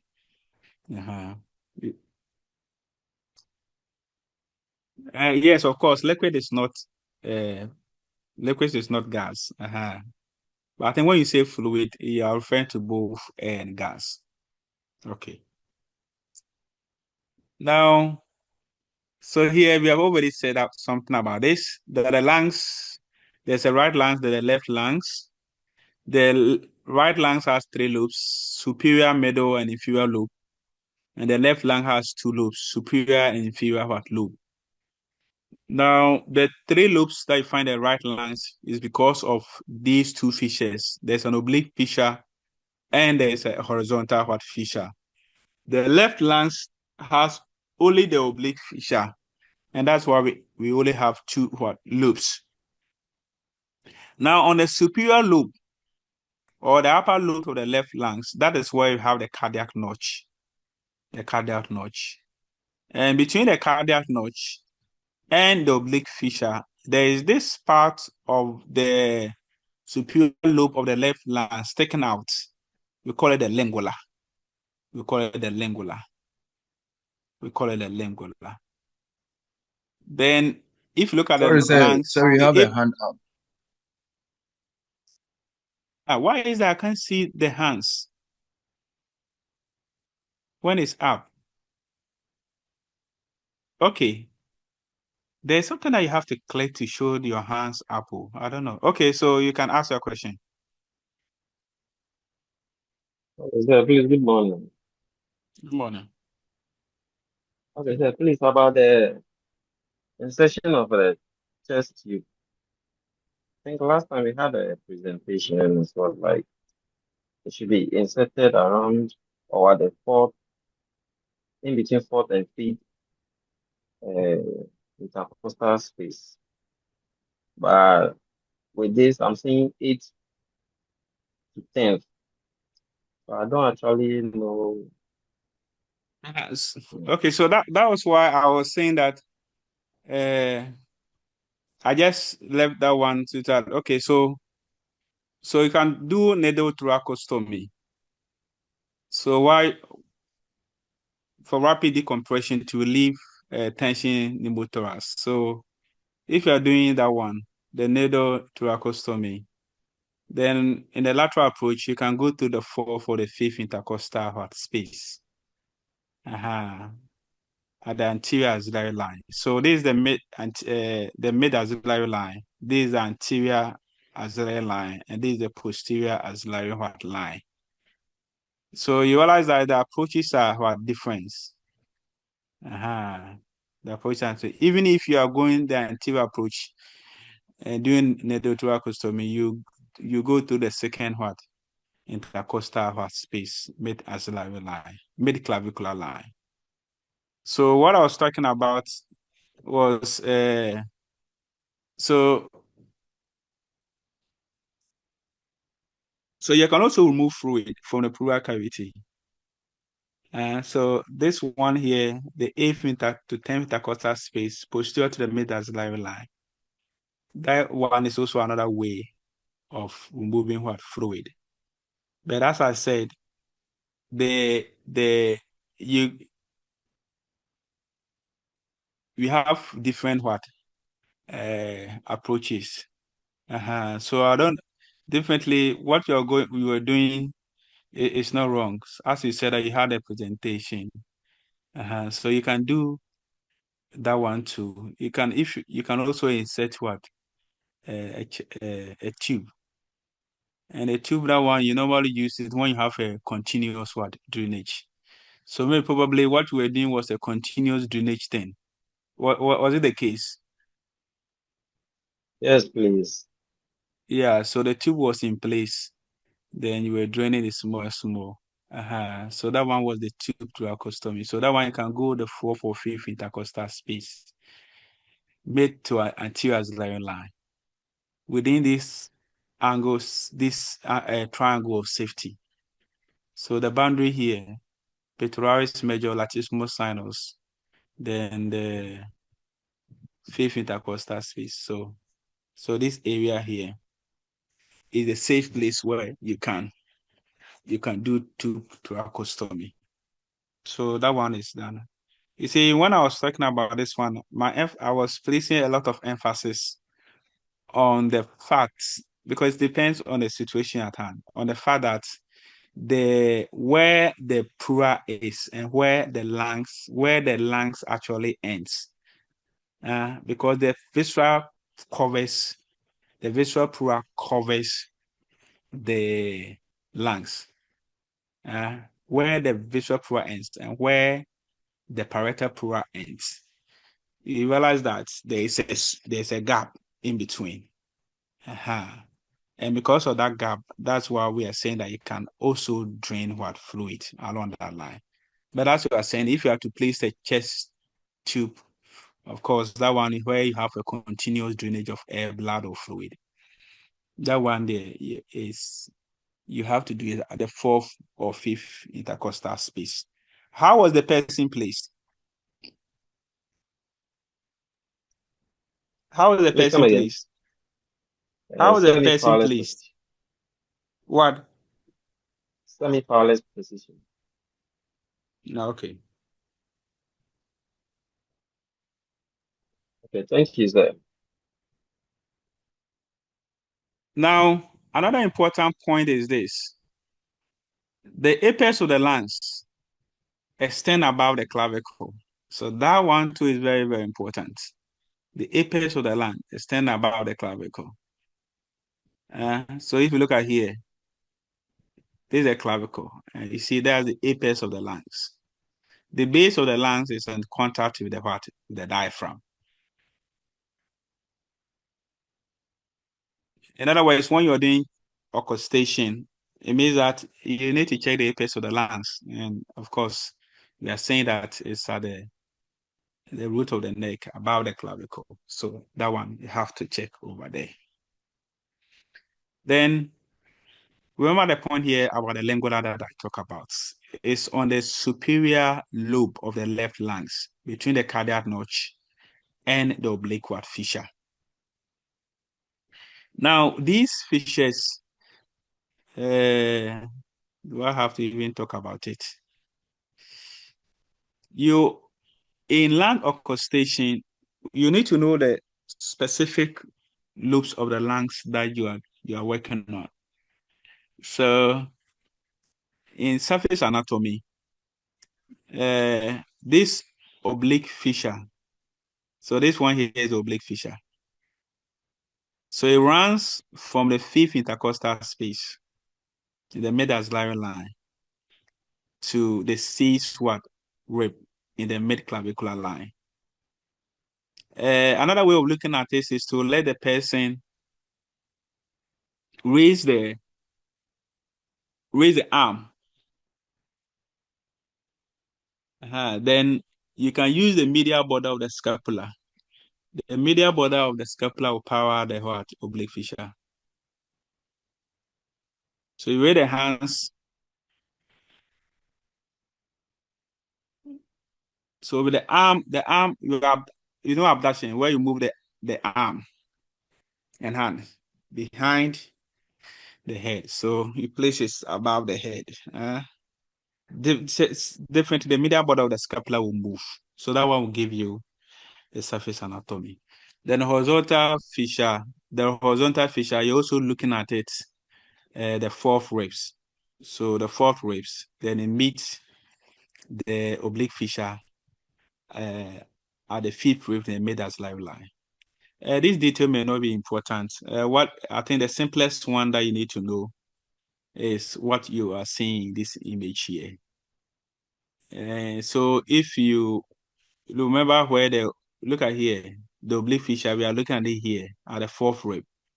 So this one is the superior, this is the middle, and this is the inferior. So once you're accostation the lobes, if you want the superior lobe, the accostation is above the fourth rib. So above the fourth ribs, then you know that you are accostation the what? The superior what? Lobe. Then of course I said that the apex must also be done. The middle lobe, of course, that means will be below the fourth. So this is IV. IV means the fourth. So below the fourth and anterior chest, that means you are accostation the middle what lobe of the lungs. So of course, this one is the apex of what of the lungs. Then, if you are looking at the back, so at the back, the whole area here,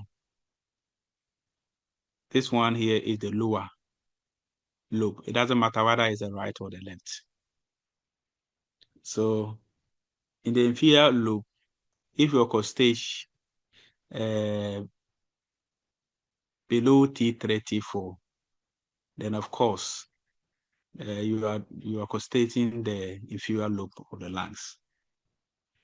So this one here is this one is around the 3. Of course, you can see that there's variation, but you see it's down. So here is the inferior heart lobe. When it goes a little above here, then it's the what do you call it, the superior lobe that is being accostated. So please, oblique fissure, the horizontal fissure is related to the right lungs. The left lungs only has the oblique fissure. The surface marking of the oblique fissure, we are saying that it's extending in fact, from the back will be T3, the spine of T3. Then from the front, you have at the mid-axillary line, the 5th rib, then to the 6th rib at the mid-clavicular line. Then the horizontal one is at the level of the 4th rib, meeting the oblique fissure. So anything above here, above the 4th rib, is the superior lobe. Below the 4th is the middle lobe. Now, if you are doing the inferior lobe, then that one we are saying that at the back, below T3 and T4, that is when you can accostate the inferior lobe, whether it's the right or the left. And because the apex of the lung extends above the clavicle, it means that one too is important that you orchestrate that area.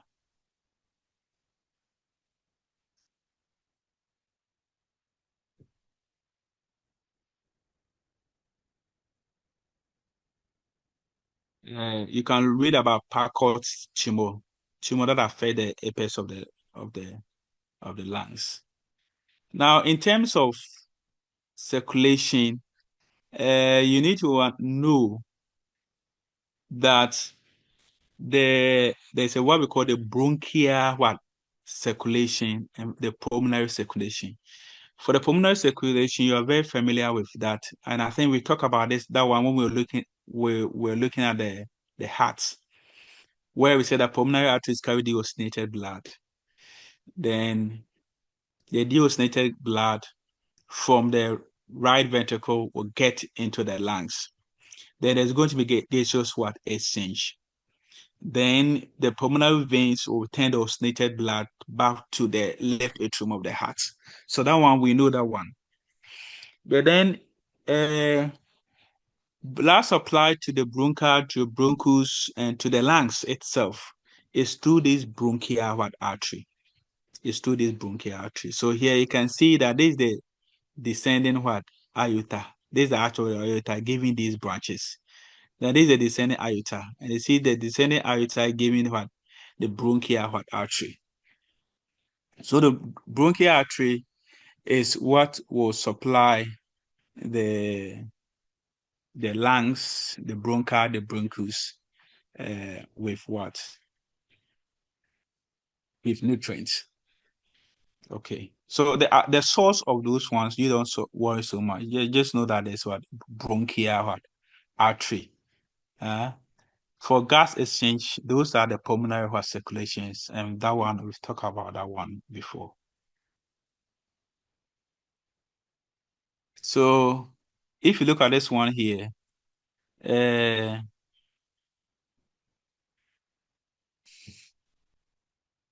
okay, so this one is, so these are the alveoli, a singular, these are the alveolus. So that opens into it is what we call the alveolar duct. So this one goes all around it. So that will be the alveolar sacs. That will be the alveolar sac. Okay. So the exchange that you are talking about, that will be the work of the pulmonary ones. The pulmonary capillaries.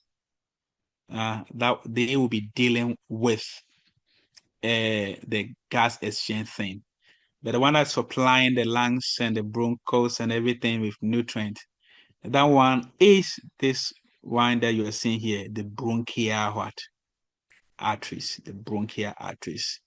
And they come the thoracic aorta. They come from the thoracic aorta.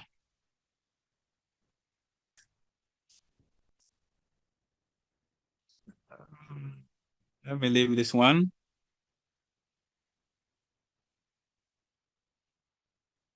Now the lungs is made up of alveoli. I think we've shown you the alveolus. So within the lungs, we have about 300 million alveoli. And the alveoli, there are three cell types that you find in alveoli. The type 1, type 2, and the alveolar macrophages.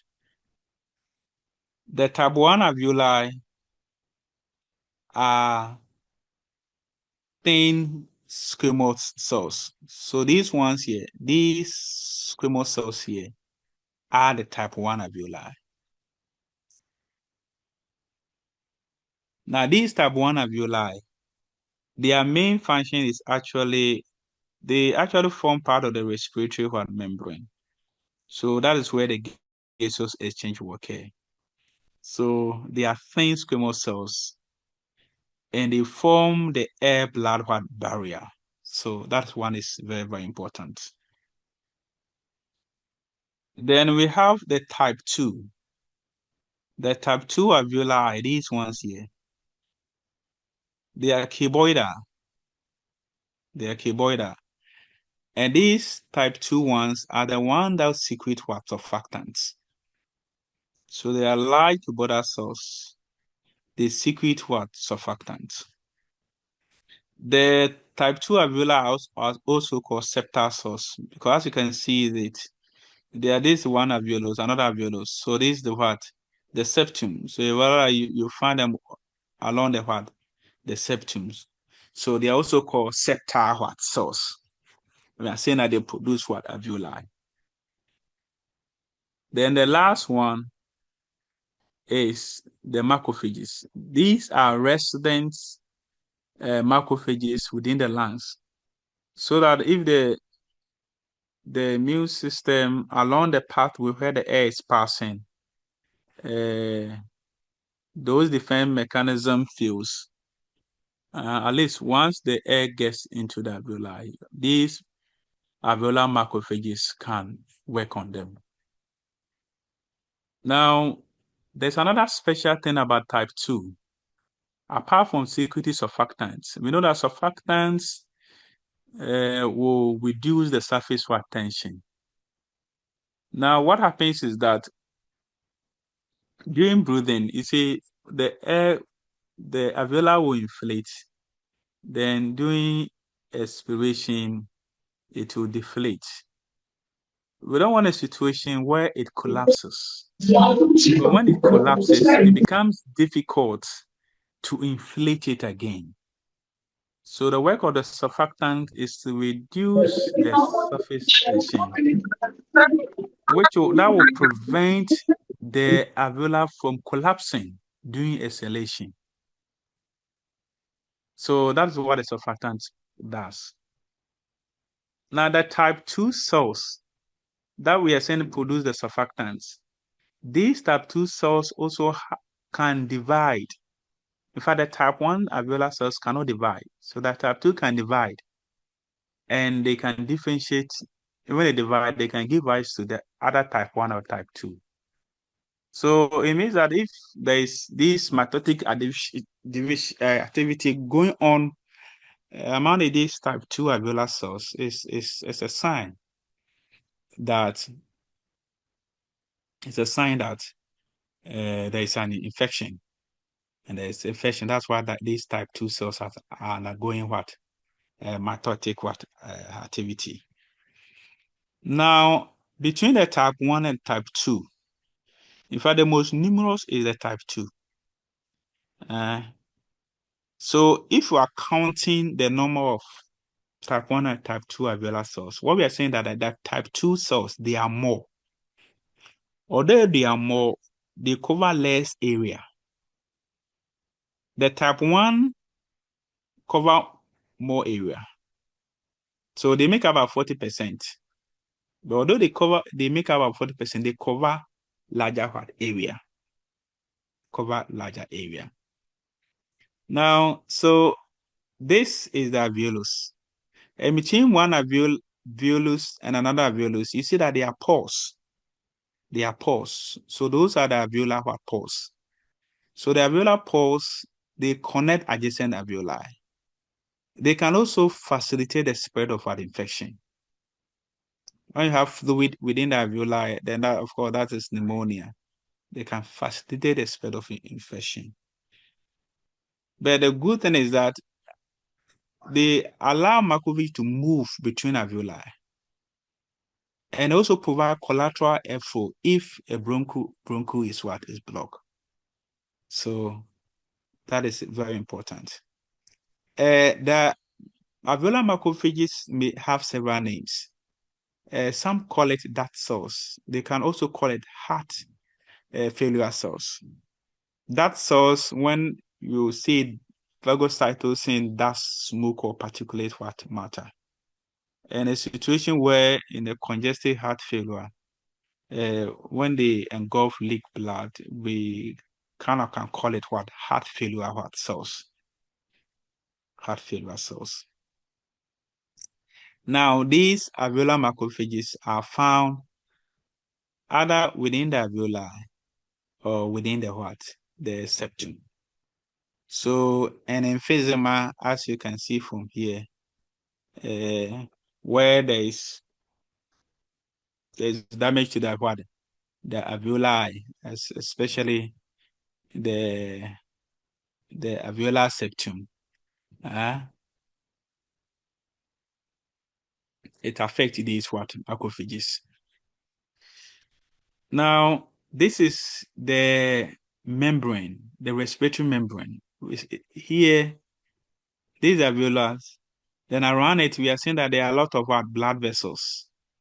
There are a lot of blood vessels around it. So we are going to look at the air-blood barrier, the component of the barrier. And in the component of the barrier, the first one is the type 1 alveolar cells. So because this flat cells here. So that's the first one, the type 1 alveolar cells. Then, of course, you can also talk about this one, the capillary endothelium. So the capillary endothelium. Then in between the two, we have the fused basal lamina. Because the alveolar epithelium will have a basement membrane. The capillary will also have a basement membrane. So this respiratory membrane is about 0.2 to 0.6 micrometer thick. And this is this where gas exchange occurs. So we have the alveolar epithelium, which is basically type 1 alveolar cells. the fused basement membrane of the alveolar epithelium and the capillary endothelium. Then finally, the capillary what endothelium. So this is where exchange material what okay. Now I think you already know this one about respiratory distress what syndrome, and that is what when enough what do you call it surfactant has not been what produced. And that's who can tell me more about respiratory distress syndrome? Anyone? Uh-huh. Anyone can raise a hand and answer. At what time that a surfactant produce, and what happens if enough surfactant is not produced? And clinically, what is being done when it a woman is preterm?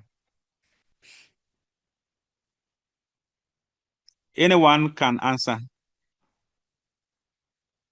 Hello, sir. Garden City is warning us that our time is up. That one is just warning you. So you answer that question, then that will be all.